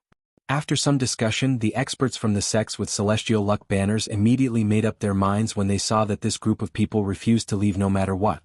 You're acting like a rogue, aren't you? You won't turn back until you hit the southern wall, right? Then I'll let you hit your head until it bleeds. We're not in a hurry anyway. Not even the Raiders of All But God could fly. Thus, the 8 second and 3rd level saints and a few saint emperors quietly retreated. But this was done in secret and no one else on Swallow's Hill knew about it. Let's rob them all. If we rob them all, we'll be able to get more after we take down the Raiders of All But God. There were at least dozens of sects, gangs and aristocratic families among these people. Under such circumstances, it was impossible for them to be united no matter what. Naturally, this strange phenomenon was formed. Xiao Yushu and Gu Jiuxiao could not help but sigh in amazement at the sight. I can't help but admire Yin Yang. He's really something. Gu Jiuxiao heaved a long sigh. I think he probably knew that this would happen before he started the robbery. Xiao Yushu also shook his head repeatedly. That's most likely the case. Otherwise, he wouldn't have taken everything big or small and even snatched some of the worthless ones. I really don't know if this kid is ruthless or stingy. He wouldn't even let go of a few pieces of low-grade spiritual jade. Brother Gu, would you pick them up if they fell to the ground? In any case, I wouldn't pick them up. How embarrassing. I won't pick them up either. Why are you so concerned about the details? There are more than 500 ace cultivators gathered on Swallow's Hill now, and the momentum is unprecedented. If these people can work together, even if the Raiders of All But God has 100 people, they'll still be annihilated by them. It's a pity that each of these people has their own selfish thoughts. They can only create opportunities for the raiders of all but God to rob again and again, while they can't do anything to their hated enemy. Such a situation is really sad and lamentable. This situation is brought about by Yun Yang's unscrupulous robberies. Xiao Yushu sighed. Yun Yang's scheming is indeed frightening and breathtaking. Gu Jiuxiao was silent for a moment before he said, "If we were among them, if we knew about their scheme in advance, would we be willing to retreat so obediently under such circumstances?" Xiao Yushu was utterly speechless. They would not. No matter what, they would not. Because retreating with a low cultivation base meant that there was no chance at all, and they would lose everything. Putting oneself in someone else's shoes, anyone could be deceived except for one's own heart. There was no way to be stubborn about this. The raiders of all but God had reappeared, and Yun Yang's group of 4 had committed the crime. Without the saint-level experts to hold the fort, they had practically swept through the entire path, and there were very few omissions. However, Yun Yang soon discovered the disadvantage of the bound of universe's rules, or rather, the most disgusting thing about them: robbing one's wealth, not one's life, and robbing one's life, not one's wealth. There were quite a number of fellows who had been robbed until they were penniless. They had even encountered Yun Yang and his group a few times, and they did not even have a weapon left. They were only left with their undergarments to cover their bodies, but they still refused to leave. This was a rather deplorable situation. What kind of brain did Yun Yang have? A brilliant idea came to him instantly. The rules only say that we can't kill, but they didn't say that we can't hurt people. Therefore he came up with a new plan. Meet an old opponent again and severely injure him. Once Yun Yang made up his mind, these people were truly unlucky. We haven't seen anyone for 2 consecutive days and we've already met a tough opponent. Those experts most likely thought that these people were a hindrance, so they retreated first and watched them make a fool of themselves. Yun Yang sneered and said, "They want us to help them clear the field, make sure that there's no one to disturb them, that there are no victims, and that they have a clear field of vision. Only then will they enter the battle and take us down." Lan Ruojuan frowned and said, "This plan is indeed vicious. Once we really clear the field, we'll be the only ones left here. If we don't clear the field with these people eyeing us from the side, we'll lose our lives if we're even the slightest bit careless. These people may not be able to withstand a single blow in a direct confrontation, but once they join forces and launch a sneak attack, they'll still be a threat to us. Also, although those experts seem to have retreated, I'm guessing that their deific consciousness will still remain here. As long as we take action, I'm afraid we won't be able to hide from them." "It doesn't matter. I have my own plans," Yun Yang said decisively. "Let's split into 4 groups and take action. Let's finish off these scums in front of us." You're tuning in to the Han Li's Wuxia Chronicles YouTube channel. We're so grateful for your support, and don't forget to subscribe to join us on this incredible journey through captivating stories. Your generosity through donations truly makes a world of difference, as it's the primary source of revenue that allows me to expand and enhance this channel for you. Thank you from the bottom of my heart for being a part of this adventure.